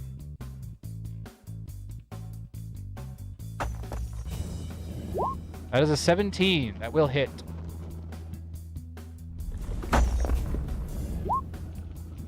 And that is 19 points of damage. That is max damage. Wow. Oof, Or very almost fatal. max damage. Mixed a few, but almost max damage. That is 19 points of wind-based damage. As the Kawagamon, does your action happen now? Sure, I'll go ahead and take it. That will be the power card, which adds 1d8 to either the attack or damage roll. Alrighty. So let's add 8 damage to it. Or 1d8 damage at least. So roll a d8. D8 incoming. That is a 4. 4. So that goes up to 23 points of damage, of wind damage, which gets an increase to 29 because it's weak to it. That is enough to defeat this Kawagamon as it goes down, as well as you guys see it trying to fly away from Zane. And in mid-flight, you see Aquilamon come by and blast the energy rings at Kawagamon. And you see the data start to break and glitch as it disappears into another little egg with a little bug on it that looks like a tiny little worm with a horn, and it flies away back toward the same direction you saw the other one.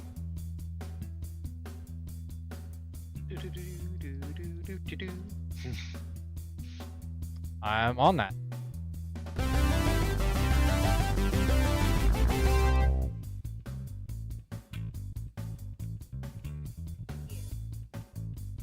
What? You. There you. As you all are finished with your battle, and the night begins to show, as it does in this little virtual world of yours, as it all of a sudden just instantly transitions from day to dark as it has the last few nights. And your little campsite appears. and you get a little notification. Battle 1. Hear ye, hear ye. Let the record show that this viewer Good job, was everyone. here first. Yeah, 0 with the first. As you all sit around, as finally the fight has stopped and the night has come for the first part of the trip is done. You sit around the fire. The new addition to your party, Kumamon, comes to the fire. Wow, you guys really are strong. Katsu wasn't kidding. Just got lucky.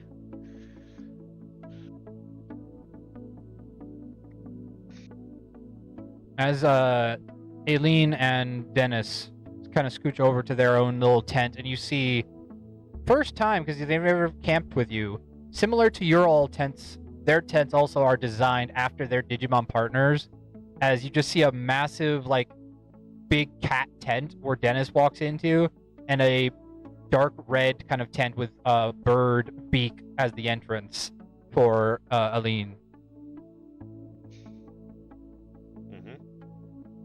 All right, well, I guess this is telling us we have to rest for the night. I'll probably just, sit up with Dennis and we'll talk for a bit. These nights don't actually last that long. I think it's all in your head. But either way.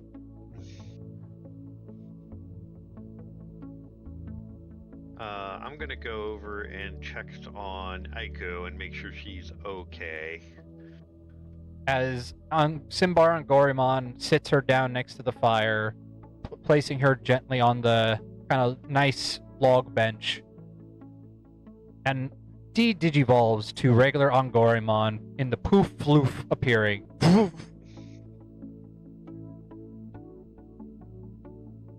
As he pats her on the back with his large ears. Aiko, I appreciate how you feel for me and my kind. It moves me deeply to know how much you care for us.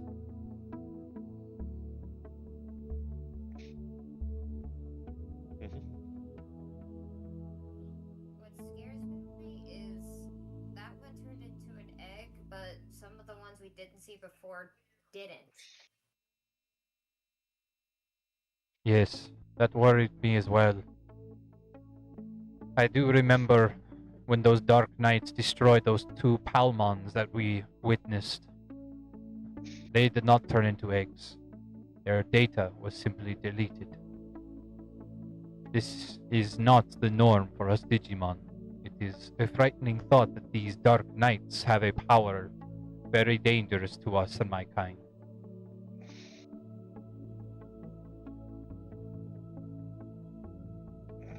It's concerning as well, yeah.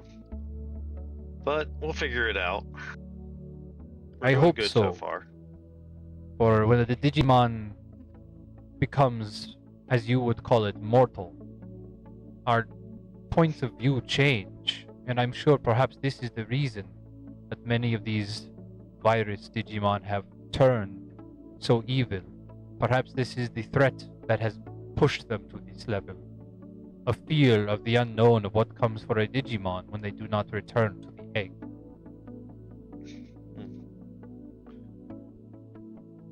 Could be, but we gotta dig a little deeper. Always more data. Data, you say? This is like the data type of Digimon that you refer to some of my friends as. What does this word mean to you? To me, the data types have been around since the dawn of the Digimon. It was when we vaccines and the virus appeared that the world changed. So what is data to you? Data to me is information that we gather. As we learn more, we gather more information, things become more and more clear for us. Ah, I see. So information is the word I use for that. You use the word data. Yeah. Something very similar to that. You know, words can have many meanings. Very true. Are you all right, Echo, how are you Aiko? holding up? about as good as I can be. Do not worry, Those Echo. Digimon. Good. You have done a good deed this day, not a bad. Those Kawagamon had been corrupted by the destruction of their home from the viruses that consumed them. You have freed their minds, and they will be reborn as small little Kunemon and be able to regrow their lives in the forest and try to see the beauty that is the world they once tried to destroy.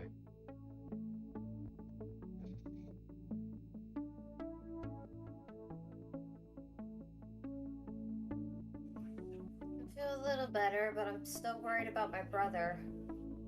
I am as well. I have not known one of your Digidestins to stay for so long in our world. This could have long side effects, considering that I see you all leave for very many days at a time.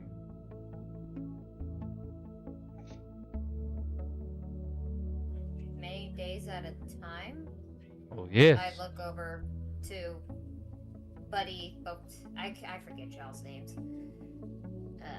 Necro's character. Asriel? Aren't we? Yes, sorry. Aren't we here every night? Time works a little different here in the digital world. I have the ratio.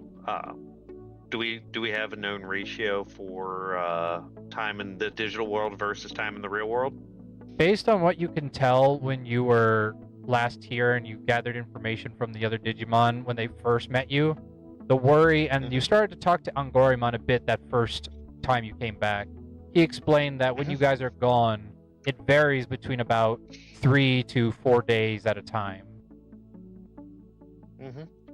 So it looks like, Echo, it's about 3 to 4 days to 1 for us in the digital world.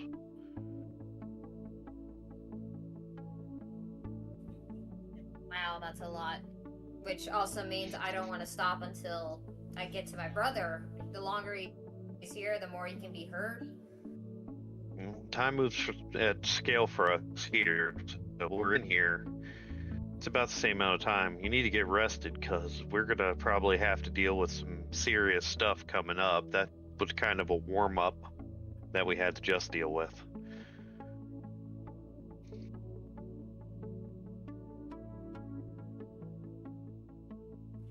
Yeah, I know, you're right. Need you in top form in order to deal with this, especially when it comes to your brother.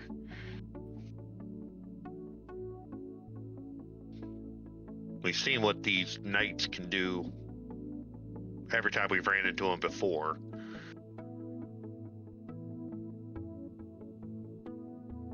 Yeah, I mean, he could already be dead, for all we know. Give him a whack. Instantaneously, Megumi smacks the back of Zane's head.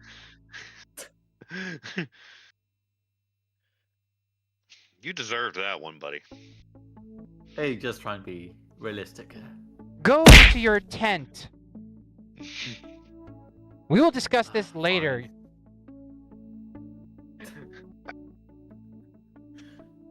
Fine. Going mom mode over there.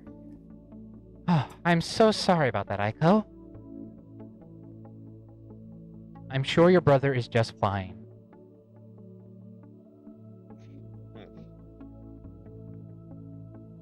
Knowing who they are, I'm judging he's going to be kept pretty well. So we'll see. No, it's always he likes to assume the worst, but we'll hope for the best. We're all behind you, Aiko. Now go get some rest. Thanks, you guys. As Angorimon kind of escorts you to your big, giant, yellow, fluffy bunny tent.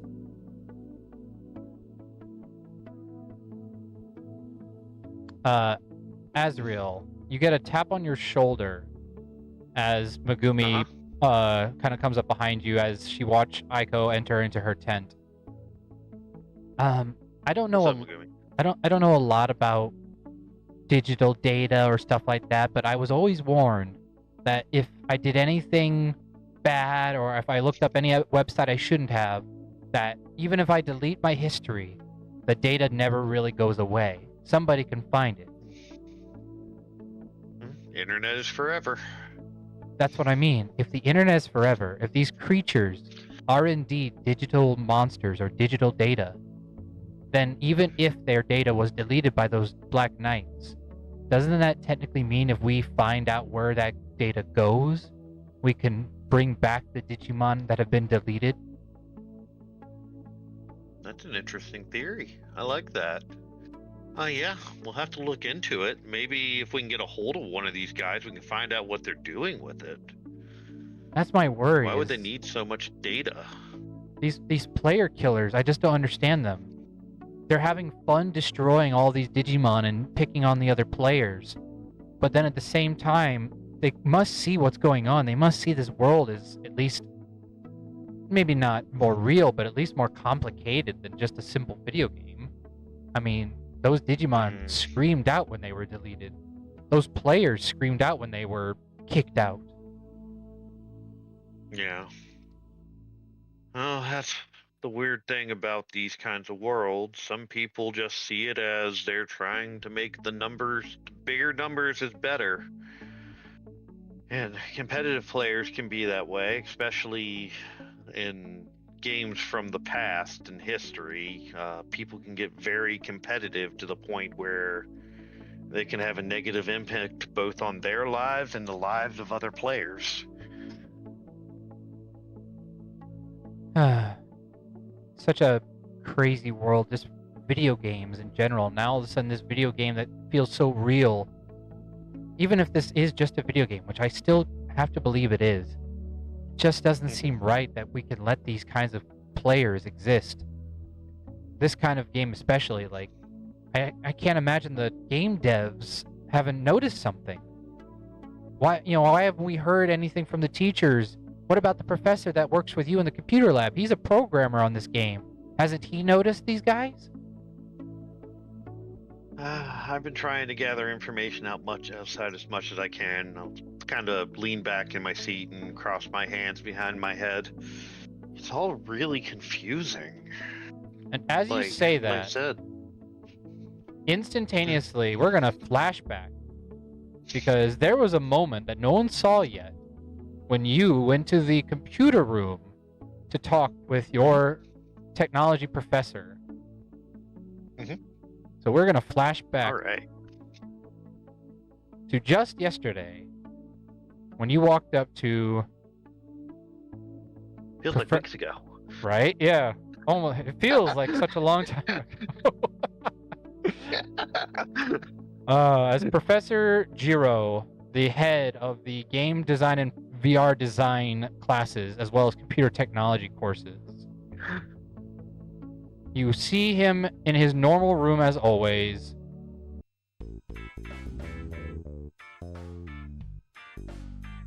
As you walk in and approach the familiar kind of distant face of your professor, who looks all too unenthused about seeing you. Hey, Professor. How's it going?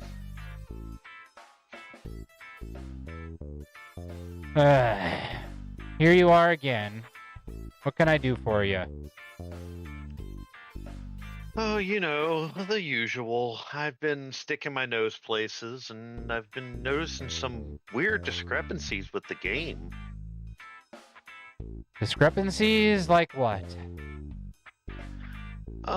Data going haywire, playful, players, Digimon, and other Digimon acting really weird in the game. Not to mention, this is nothing like the beta.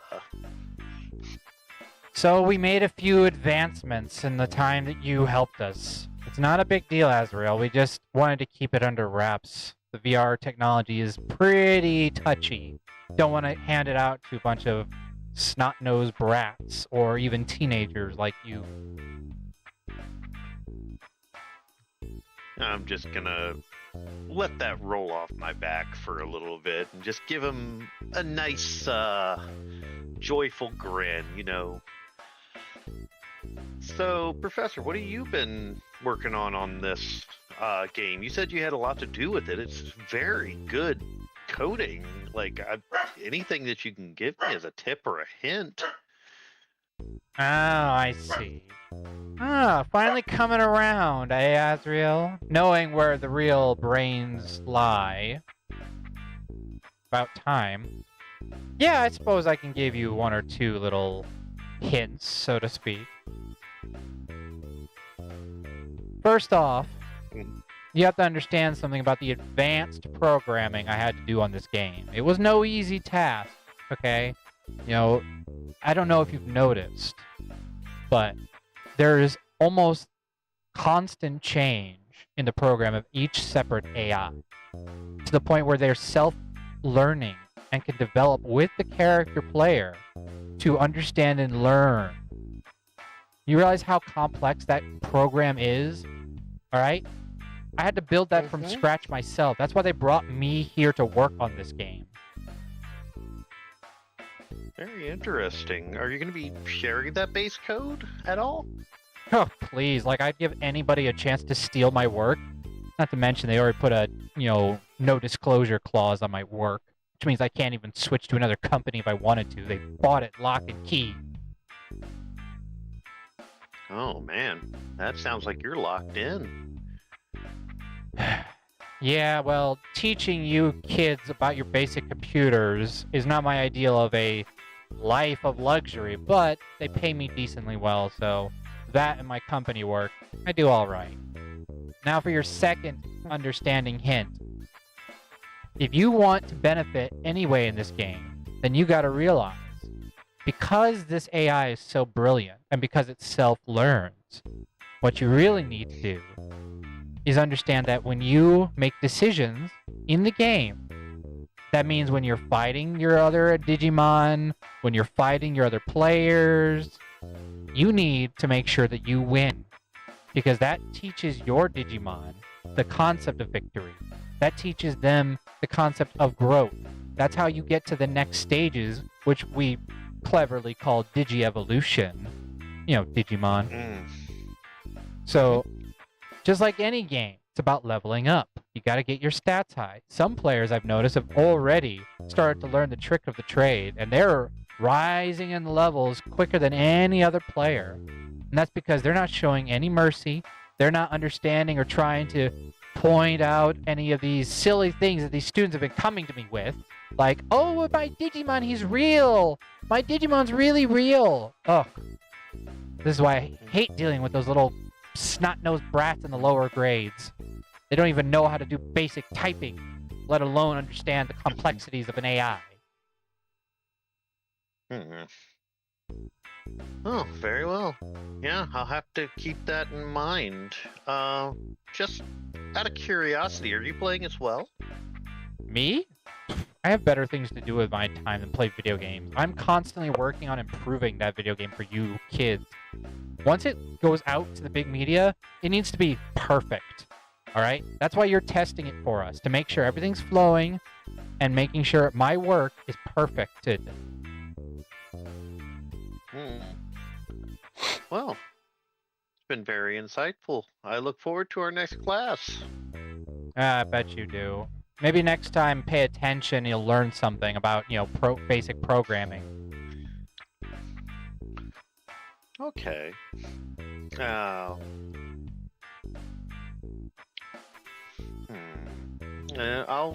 give him a wave and start heading out of the classroom.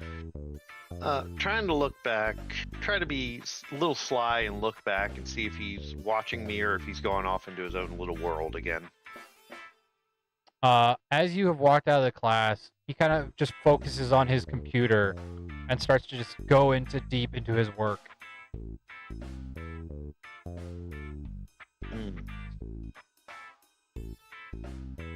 Roll me a history check, because something doesn't feel right with you. That is a 17. 17. When you were going through your teacher's private computer and desk the other day, you made multiple notes especially about the efficiency of your professor's programming skills. Now, you're no expert programmer, you know, you're more of a hands-on type of guy. You work with a lot of machines, but you've seen tons of programs, you know, from the simplest, you know, basic computations to the advanced AI. And you saw his work, his basic work. You saw some of the programs he was working on his little spare time projects. You gathered probably to make some extra money on the side or something. The quality of what he made and the quality of what you saw in the Digimon's program don't come anywhere close. The amount of sophistication in the AI you've seen from the Digimon doesn't even like, there's no comparison to his base level, like, college, maybe high school level programming skills. I'm going to go ahead and make the assumption that he says it's his work, but I don't believe him.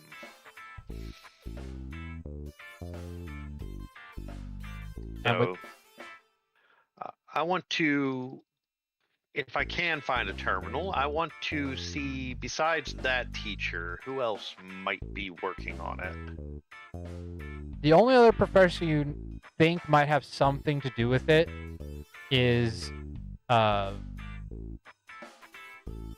the head professor, the principal, who once was a celebrated technology degree holder. He has a doctorate in advanced programming.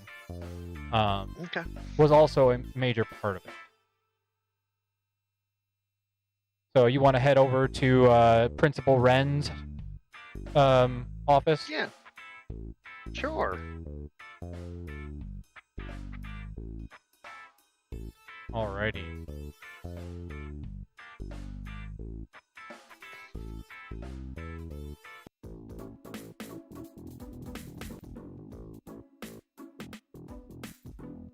As you head over to the class, or to his office, so to speak, you are greeted by the secretary. Miss Luna looks to you. Oh, can I help you? Hey, Miss Luna. I want to see if the principal had a moment to talk. Oh, let me check. As you gather, she's probably in her late 60s, close to retirement age. Kind of stares down at the intercom. Where's the button? I can't see. And you see that her glasses are on the desk, but not on her face. Yeah. You go ahead and walk over to the desk and pick up her glasses and hand them to her. I think you might need these just for a moment. Oh! I think you might have sent them down. Well, I was having them cleaned earlier and I just, forgot to put them back on. They look great. Thank you. And they are super large. Like, these things are probably half the size of her face.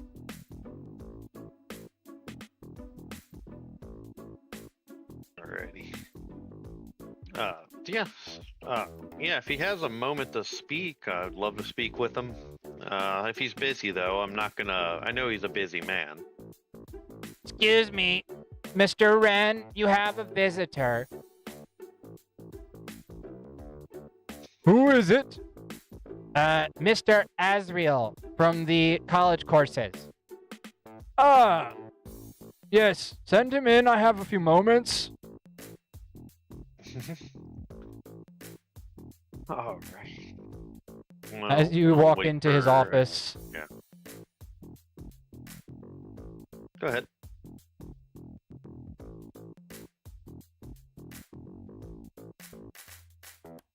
Get over there. There, now it doesn't look as weird. Legendary beard. Legendary beard. Yep. Legendary beard. As you walk into the kindly face of the middle-aged man who runs the school that you are in, kind of just stares at you. Ah, Mr. Azriel. Yes, come on in. Oh, Principal, how are you doing today? Well, pretty good, actually, all things considered. How may I help you today, young blood? Just had some questions about the project, and I wanted to go to the source. I've been looking into it, and it's amazing stuff. Oh, yeah, I had a little hand in that too myself. It's pretty impressive, isn't it? Yeah, I was just talking with Giroux and Mr. Giroux, and we were discussing it, and I wanted to see a little more detail. He said he did a lot of work on it. He would say that. Yes, he did have a Oh? good hand in it. He is quite the programmer, after all. But the artificial intelligence programming is only a part of the entirety of the world. The more programming that went into it, the more workers had to be added in. Me, myself, and Jiro were part of the first few that started to work on the project with Mr. Takamoto. Little by little, we started to develop and have a few breakthroughs. Jiro likes to talk up his breakthrough. It was an impressive find, there's no doubt. Yeah. I wanted to ask. We've been having some interesting things happening in the world. Not necessarily bad, but some of them are a little concerning. Concerning? Well, the AIs seem to be a lot more advanced. Like I was talking with Mr. Giroux, the beta that I was given when this game first started getting developed was vastly different. Ah, yes. Well, that had to do with Jiro's little breakthrough. Oh, can we go into more detail about that? Like, what breakthrough did he get to? He seemed to be relatively quiet about it. Well, it'll be public record soon enough once the game is released. But I might as well. You're a smart student, and I think you'll go far with the company. I hear that when you graduate, you're planning on joining us. Yeah, that's the idea. I mean, if you'll have me, I hope to deliver results that are good for the company, of course. I'm sure Mr. Takamoto will welcome you with open arms. That's the point of this school he built, after all. Give all you youngsters an opportunity to learn and have careers. Well, what can I tell you about that breakthrough of Jiro's? It kind of came as a surprise to all of us. One night, we were all working hard, trying to develop this game. You remember the beta. It was a pretty effective point-and-click game. The AI was pretty decent from Jiro's work. They responded well. The Digimon at that point were simple, but able to respond in ways that were unique. Of course, we ran into the similar problems of limited limited word count, so they could only have so many programmed responses. Yeah. As is always, it's not enough for storage, plenty of ideas. And then Jiro came back to us the next day, said he had had an epiphany, something that nobody would believe, but that it had to be true, that he had discovered that perfected the concept of artificial life, artificial intelligence itself. In one night, he said that he had discovered the missing part that was required for making the AIs we were creating for the game able to respond as many times as we'd wanted them to, as if they were having a real conversation with us. That is amazing. Well, of course, we all were hesitant, but me, Mr. Takamoto, and many of the other programmers on the company at the time were all looking deeply into the new program he had developed overnight. It was astounding. The work that he must have put into it, the advancements. He said it was a stroke of genius, but I sometimes wonder if perhaps it wasn't just an accidental programming mix-up. You know, when you're typing on, you'll get tired. You sometimes make accidental mistakes that can become beautiful creations by accident. Yeah. The problem You became gotta love those. Jiro couldn't recreate his work the next day, so we had to do all of our work based on the AI he had created the first night. It was the strangest thing. He said he had just seemed to have forgotten it overnight, but that he remembered enough of it to work diligently to keep recreating what he had already perfected. Yeah. It was an amazing thing. Like, I've been talking with all of my friends and such inside of the game itself, and the Digimon, for lack of a better term, seem alive. Well, that is what Jiro promised, and they have been so far very effective. Really, what we needed to change as well is we also needed to change the processor of the world then. A simple point and click couldn't contain the artificial intelligence program he had built. So we had to develop an entire new VR-based system that could hold as much memory as it needed by relying on internet connection. So a cloud data storage had to be born that had infinite amount of storage spread out throughout. No, can I ask? I'm sure that's hidden information, but is it connecting to a central server, or are you hosting multiple servers? How are we Roll able to a store that much persuasion data? check.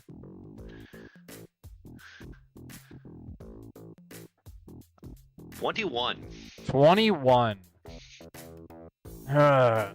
It's not exactly been told to me to keep it secret from a specific student, but we should not be talking about this aloud, as it is a massively expensive product that Takamoto invested in for this project.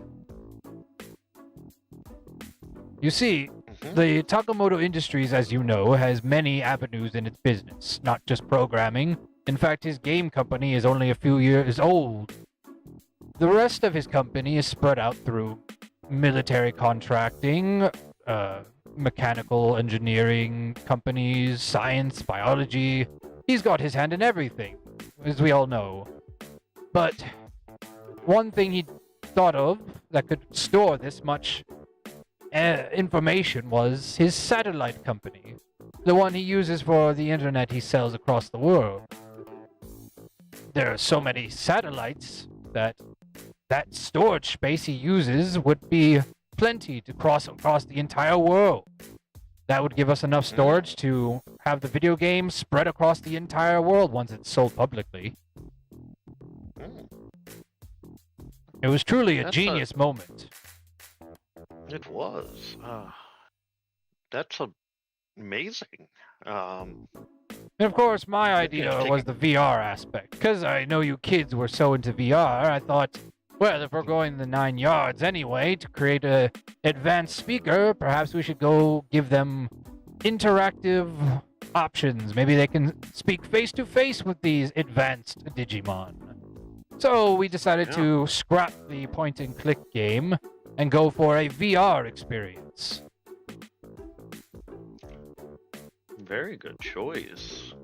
Yes, similar to Jiro, it was kind of an inspirational moment for me.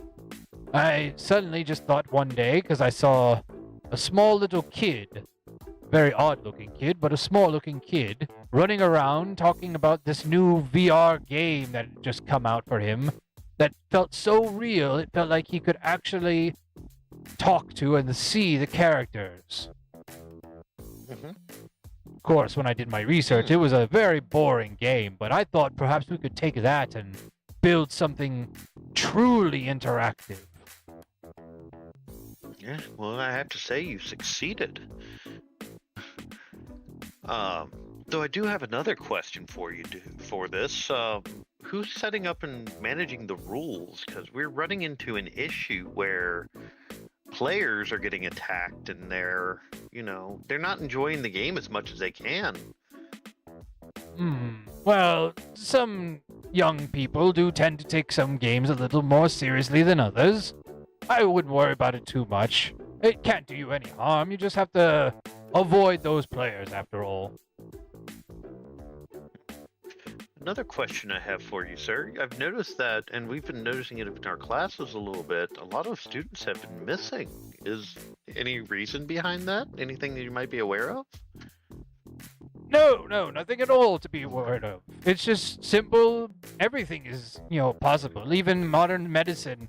People still get sick. We can't fix every problem. Even the common cold, though we have a cure, takes some time for the, symptoms to go away once they've administered the medicine. Yeah, that's true. Well, sir, I appreciate your time. Thank you for the information you gave me, and I'll try to keep it as quiet as I possibly can. I'm not going to have any company secrets getting out. I want to have a future here at the company. If I'm telling everybody how things work, I'm not going to get hired here, am I? Don't worry. It'll be our little secret together. You'll be joining us soon enough as it is. With that, I will bid him adieu and head out of the classroom.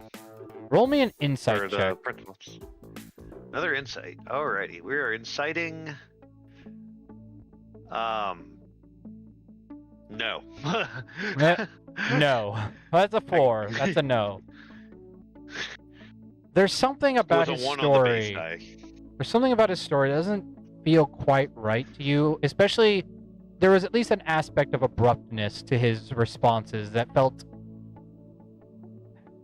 You try to put a hand on it, but maybe the easiest way to think about it, maybe it just felt a little too rehearsed. Like maybe he'd been prepping that speech for a while. So maybe they have some speech coming up where he's got to really tell the shareholders what this game is all about. Yeah, that's believable. As your mind comes back to you in the camp from that little experience, before you went back home that same day after meeting up with Aiko and the rest of them, you are back in your camp with Megumi staring at you. Azriel, you all right there? Yeah, just thinking about something. I think we need to dig a little deeper. That's definitely what needs to be happening here soon, but I'm starting to get some ideas. And they're sounding more and more reasonable as I think about them more and more. All right, if you're sure. I'm gonna go get some rest. We'll start going our way back to where we're heading in the morning, I guess. As morning comes quickly here, I guess. So, see you in like an hour. Yeah. All right, see you in an hour. Get plenty of good rest.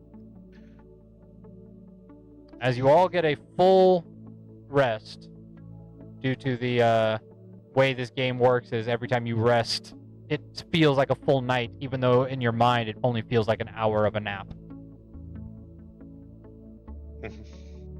As you all awaken again, you're back at it. As everyone awakens and stirs, all the Digimon come out happily and all ready to set out on an adventure again as you and all your crew hop onto the Unimon. As you all continue to head towards the server continent. As you Server start... Island. Pretty much. As you start your journey yet again, making your way through the lands, and finally make it to the Red Shield base.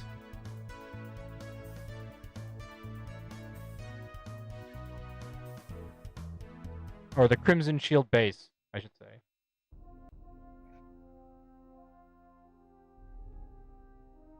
As a brief little pause before you all continue to the rest of your journey. If you need to stop in for anything or get any other supplies, you guys are welcome to, but if not, we can continue on. I don't need anything. Anybody else? I'm good. Yeah, I'm still good. Alrighty. As you all stop off just to see, as you all cross through the Crimson Shield base, by the way, I'd like you all to make perception checks. 20. Dirty, of course.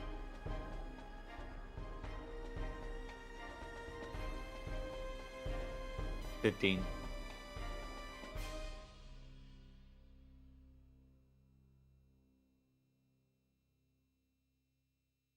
That sucker rolled on a corner piece, but a 19. 19.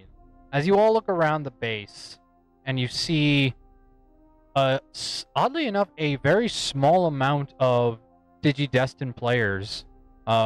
Usually, Crimson Shield is very busy because it's the frontline base, so a lot of players join this guild right off the bat to get kind of more high XP gain. But you see almost none. You see maybe 2, 3 at the most kind of passing through the stores and shops. But you don't see any other than that. Like, it is almost a deserted ghost town for a main guild. It's odd. Zane, when you were here the other day, well, technically the same day, but by Digimon standards yesterday, it was packed. Like, just as normal, people going back and forth from the training grounds to the shops. Like, plenty of people with their virus-type Digimon partners running around. But this is complete opposite.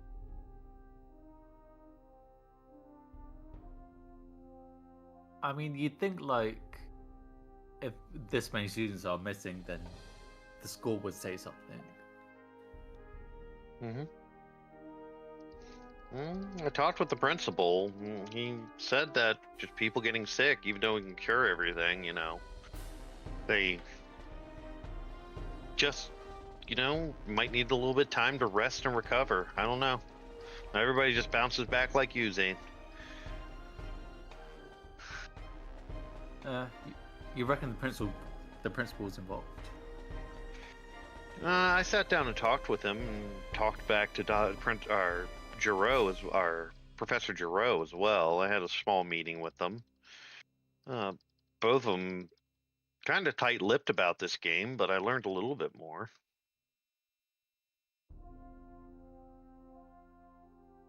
It is new software, so I'm sure they don't want to share too much. And you didn't find anything new in the data that gave you, the hard drives? No, I dug as far as I could, and I got kind of locked out. They just didn't have what I needed. I'm sure if I had more time, I could get more, but I also don't want to get expelled.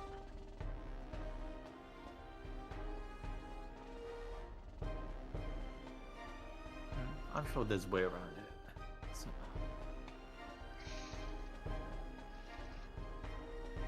As you all start to head out of the Crimson Shield base, one of the players comes up to you. You don't recognize him, but he has a tiny little imp Digimon next to him as he walks up to you, and you see his little name tag as Clement. And the only one of you that might recognize him is Aiko. You think he might be in a couple grades lower than you. You've seen him every now and then when your classes join together. Do I roll for this? No, I'm just letting you know. Actually, no, I would say roll me a history check. See how much of him you remember, because this might be important. Not important enough, it's a 4. Yeah, he's familiar, that's about it. Oh, yeah, I think I recognize him. Hey, Aiko. Ty? Hi there. Aiko, say hi. My name's Clement. I'm in your, I'm friends with your little brother. I know he's a little younger than me, but we play in the same games and such, so. So your little brother is on our little squad, me and my friends, for this game. And I'm wondering, have you seen him at all lately? He hasn't logged in a bit and hasn't joined us for our last few party games.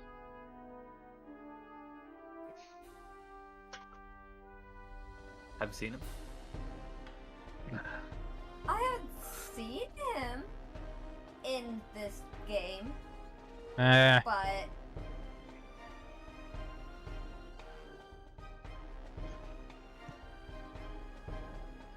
Fine. Very well.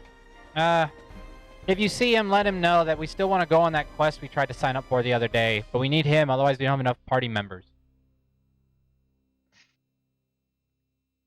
will do. Alright. Oh, be careful, by the way, if you're heading out that direction. A lot of the players haven't come back yet from their quest that way.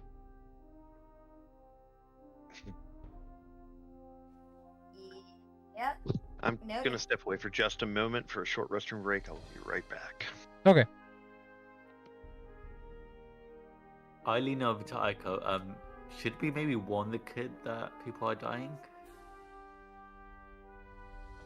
And you I was just feel a hopeful little that they're pinch not on gonna your go back. that way. from Megumi by that comment, Zane, because she has a good natural perception, by the way. I told you to stop saying the die word. Hey, I'm just calling it what it is. Nobody's dying. It's a video game. So stop trying to bum everybody out, Zane. Okay. Should we warn the kid that people are mysteriously disappearing and never showing up again? You feel But the they're not pinch dying. again, like kind of just squeeze and like twist your little skin. Stop that!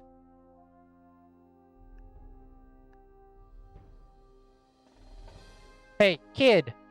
Huh? Why has everyone not come back from there yet? Oh, well, they took the quest to go investigate the enemy base. Apparently it's a high reward, high risk kind of thing. So far it looks like 3 squads have gone, but they haven't come back, so it must be a high level. Well, once they get back, I'm sure they'll all just start grinding again.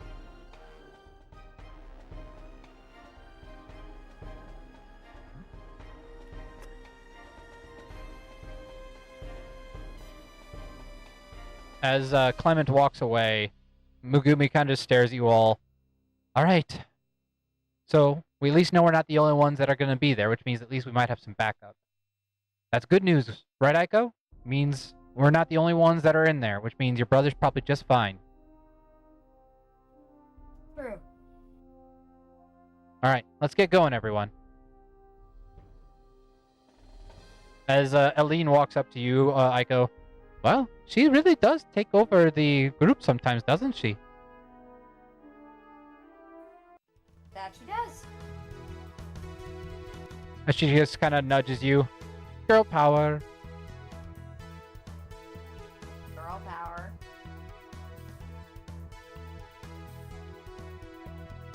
power. As you all start to walk out of the Red Shield base,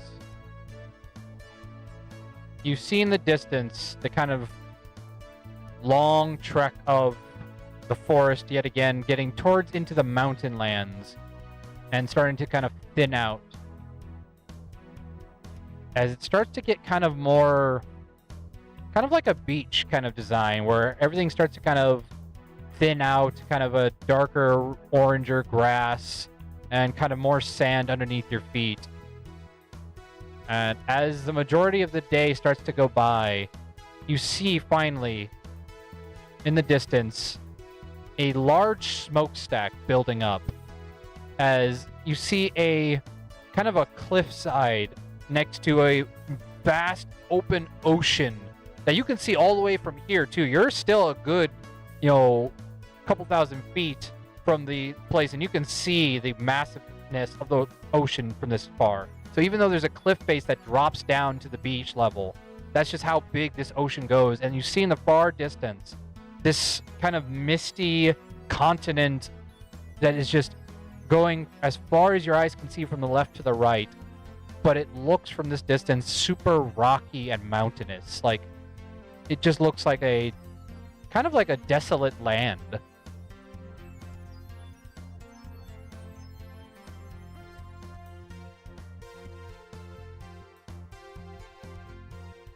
And as you approach the cliffside, you start to see the smokestack get larger and multiple, and you start to hear the sounds of clinking metal and gears grinding against gears, and the sounds of what you can only assume are roars, like that of a creature or perhaps a dinosaur that you've seen previously, because you've met a few dinosaur Digimon of late that have that kind of echoey boom to their voice.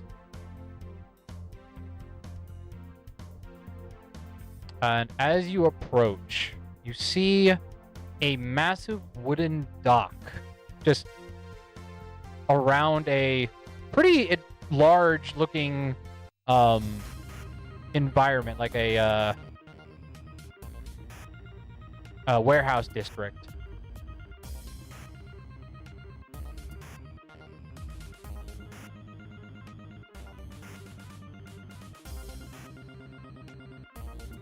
Hold on while I get you guys over there. There we go.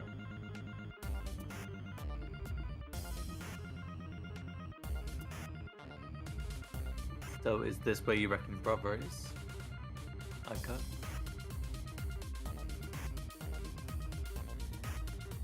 I don't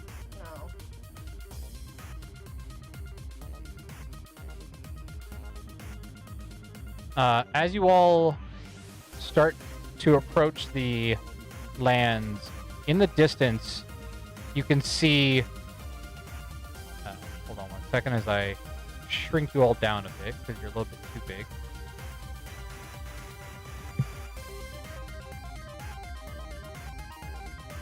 Especially sister.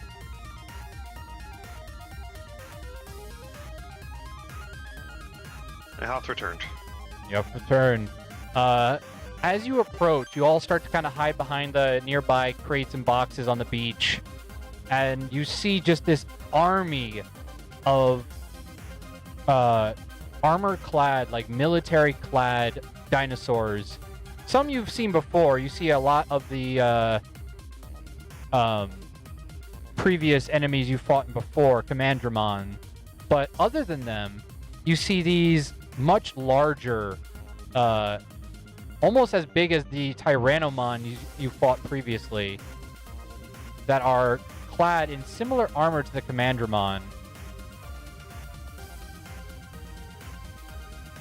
They are just walking around. You gather trying to do a basic patrol situation.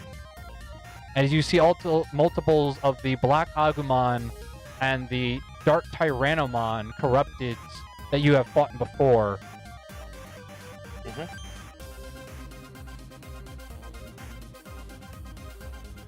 And do sneaky poofy.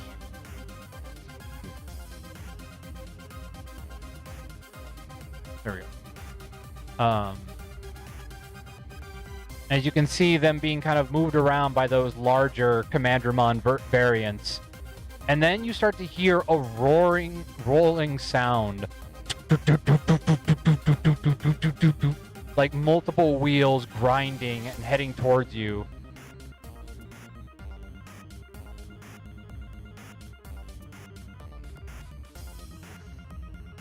And you see in the distance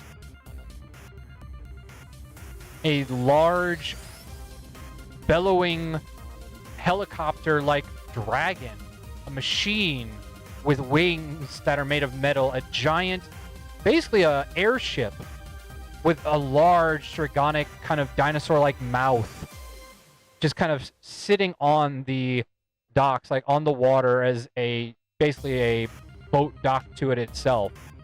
So you can kind of see the essence of what they're loading the crates onto. As you see this massive creature with giant propeller wings flapping back and forth like it's about to, or that it's either about to take off or it's just landed. They're just loading on multitudes of cargo, and you see multiple boxes that look like cages from a distance. And I want you all to roll me perception checks.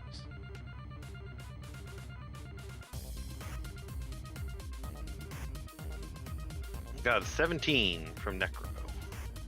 20. That was for 4. A nat 1 4. for 4. You are definitely looking around, Aiko. The thing that steps out to you the most, though, is the, like, you're trying to observe for any sight or sound of something familiar to you other than the Digimon. So the one thing you're looking for is going to be the, any essence of your brother, but nothing is standing out to you, sadly, and it's kind of worrying you.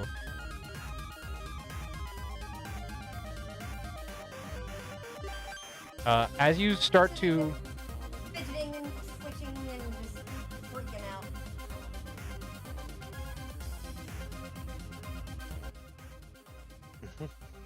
As you do, as you all look around, those who have rolled the others, especially Zane, but Azrael, you see it too from this distance.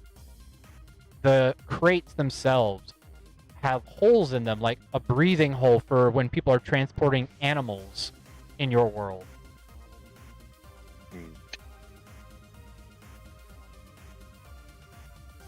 I think they're taking Digimon. Rolling the badge. They're sticking with their normal way of doing things.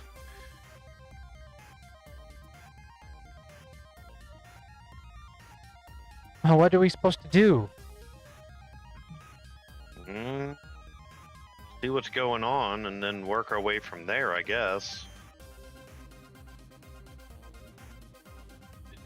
Observe it for a little bit, I guess. As you're observing, you see in the distance, in one of the crates. Now, up to this point, none of the crates have had any symbols over their heads. So, your normal essence being able to identify what's in it is only visible when you see a Digimon up close. But if you see a player character, no matter where they are, unless they're using a hide option, you always see their little icons above their heads. And you start to see multitudes of these crates being pushed on to this large flying Digimon that have little symbols of the human symbol above their heads, just blinking.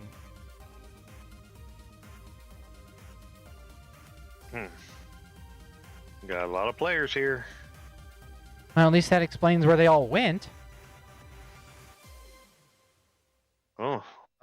So are we seeing these player symbols above the crates?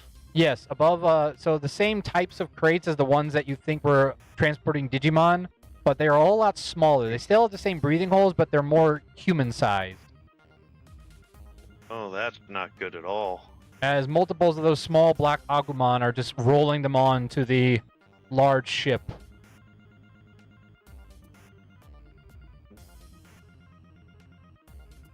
Guys, I think we got a big problem we're gonna have to deal with.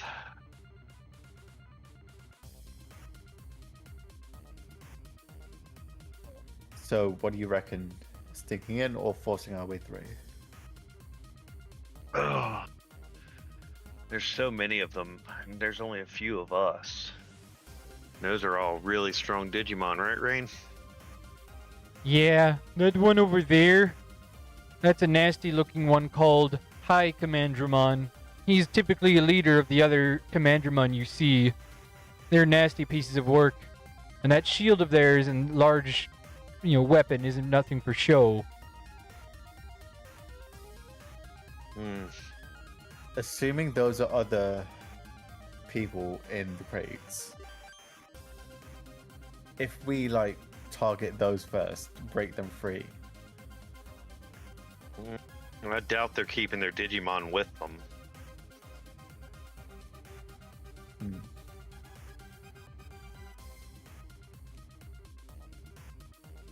Well, I'm open to any plan that gets these guys out of here, because I imagine this is not a fun way to play the game, especially because if they're not destroying these Digidestined, what happens to their characters when they log out? Do they just always log back in captivity? Yeah, well, seems like we always log back into our village, but that begs the question, why have they logged out and logged back in? Do you think they can't? Maybe it's some kind of essence of this boss is you can't go back to your village until you complete the quest? Could be. Well, that's not fair. Well, I bet... Gotta make it difficult somehow. This seems like the most difficult they can make it. The Digimon must be somewhere. Can we try to figure out if they're keeping the Digimon? Well, here's a question I have. Are there any crates that are off on their own? Maybe that are not being worked on, or maybe they're being staged to be moved? Roll me with a 20 perception. It looks like the majority of the crates are being placed in there from what looks like the nearby warehouse. As two more smaller Digimon, a Black Agumon and a Commandramon pushing it, starts to come out of the nearby warehouse with another large, human-sized crate. Oh. What do you think, guys? Maybe we might want to get in that warehouse first and work our way back? Probably a good idea.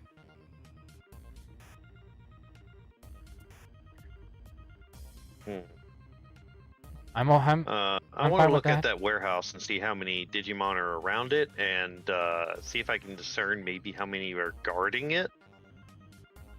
All right. So you want to approach a little bit. So roll me stealth checks. Everyone. Oh, Anybody who's going with him to check and investigate the area. I'll go with. So I got a 19. I got an 8.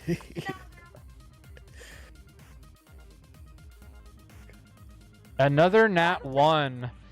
I'm apparently too just stressed about my brother that I cannot function as a human being right now. Thankfully, I'm a +6 Angorimon and still messed up. thankfully Angorimon is very stealthy with his soft paws and just kind of carries you a little bit as you start to kind of stumble, Aiko. Unfortunately for you, Zane, you do not have an Angorimon behind you to carry you.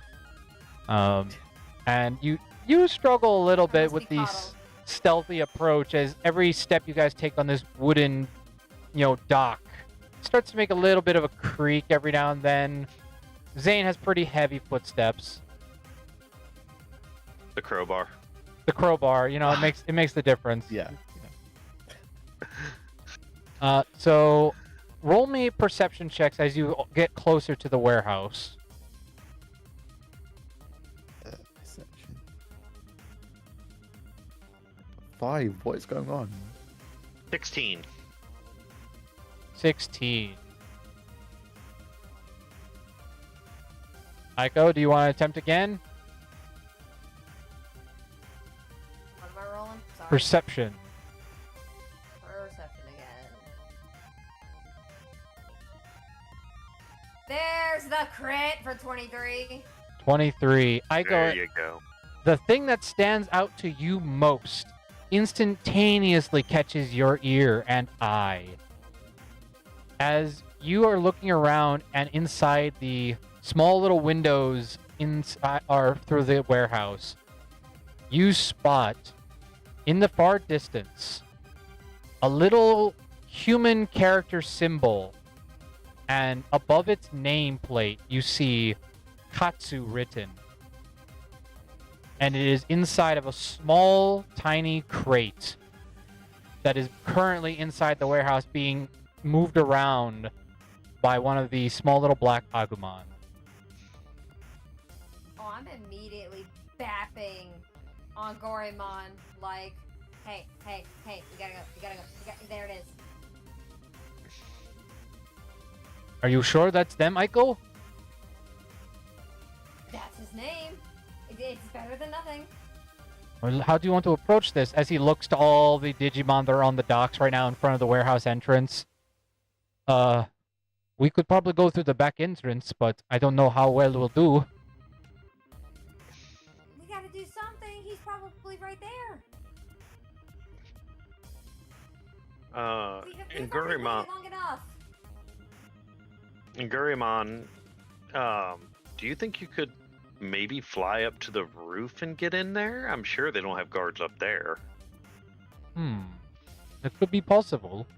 Yes, I think that could manage. Perhaps if I was Simbar Angorimon, I could slip through undetected. I'm immediately trying to find the device so I could help him freaking digivolve. Like, I am rushing.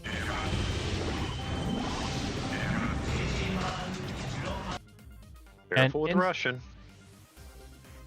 Instantaneously, It's okay, I'm Irish.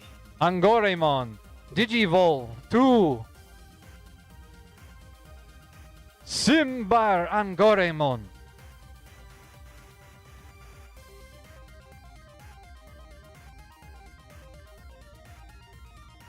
Alright. Stay here, Aiko. I will take care of this. As he just so silently hops onto the roof of the warehouse. And you guys don't hear a thing except like the smallest gust of wind as he flies off from you.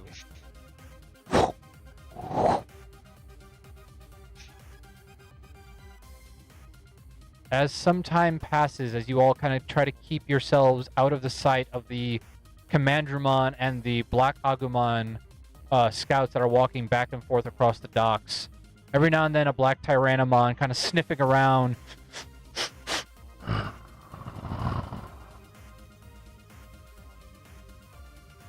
Eventually, You, Aiko, hear something in your ear through your Digivice.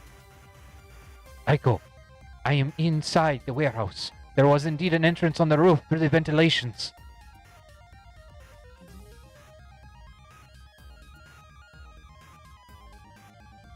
Alright, look for his crate. Alright, I am approaching. I'm above the crates area. It is... Give me a signal when I am clear. I radio to the other guys, like, can y'all help me out here? Can you tell me if it's clear? It's hard to see from up here. As you I are will- looking around with your guys' perceptions earlier, I will say that Azrael, with your perception, with a 16, Uh-huh. you are able to identify a specific crate she mentioned. And Okay. as those individual Digimon that are in there, which are mainly Commandramon and Black Agumon, kind of pacing back and forth with the new crates, going back and forth when they can, Mm-hmm. you see the newest batch of them grab a crate next to the one that Katsu's supposedly in, and they start to leave their way out of the entrance, heading towards the dock again. I think now would be a good time. They seem to be on the move. I radio to Angorimon. Now. All right, I'm going down. I am pretty fast. When I digivolve, I could distract them. Let's not draw too much attention. Let's see what happens. Let's keep that in our back pocket if you want to like prep that and get it ready. Okay, if something happens, then I'll just do that. Don't want to make any more attention than we have to. At least till he's safe. As you all are looking inside the windows of the warehouse, you see the small or the tall bunny man push down the crate or the ventilation vent and sneak ever so softly down to the crate.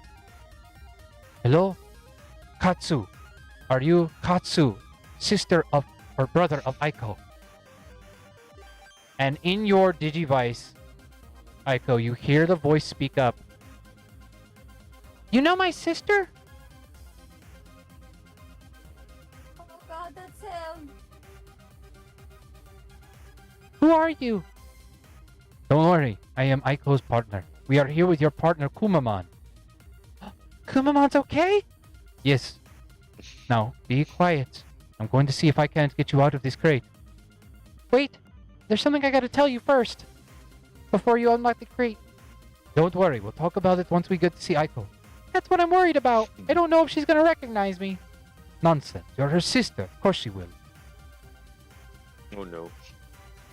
And as you see him kind of open up the crate, look down into it. From this distance, Aiko, with that 23, you see his eyes kind of widen. Fucking all. What's happening? What is happening? And then all of a sudden, a crate blocks the window as it's starting to move. Oof. Dramatic Is there tension. gonna be a stealth role play into this specific thing? Did you want to roll another stealth check? I'm asking if my previous one is still what I'm working with, so I could make a role play concept. Well, what would you like to do? Then I'll let you know if that works. I was just gonna say I kind of bang on the window and go, no, what the? Move! Yeah, I could say that could apply to your bad stealth roll. Yeah. And as you knock Echo, on calm the down. glass, instantly you all hear a Oops. as you see Oh, the group of Commandramon and Black Agumon with their pet Tyranno sniffer stare in your direction. And they start heading your way. Run away, run away, run away, run away. sorry. I'm sorry. Run away. Sorry. And Zane, I think that's your cue. I think they want to dance. Okay. Yeah, I'm gonna Digivolve, then try and distract them. And before that fight begins, that is where we'll end our session for tonight. So, for all those watching, look forward to the cliffhanger now as we wait for another Saturday to come by for some more Digimon DnD. And we want to thank you all so much for joining us. All those on YouTube, please like and subscribe if you haven't already. It really helps us know that you enjoy what we do. And those who are on Twitch, please follow if you would, because it lets us know you love us. Thank you for the new follow that came with it. We love having new Hoardlings. And we hope you enjoyed this session. And we hope you'll continue to enjoy and catch up on the previous sessions if you would like on our YouTube channel. So please have a wonderful rest of your Saturdays. And we will see you next time with Shield Studio, aka the Dragon's Den. Bye, everyone. Love you all. And thank you to all my wonderful players. See everyone. Thank you. Thanks for being a great GM for us. Thank you very much.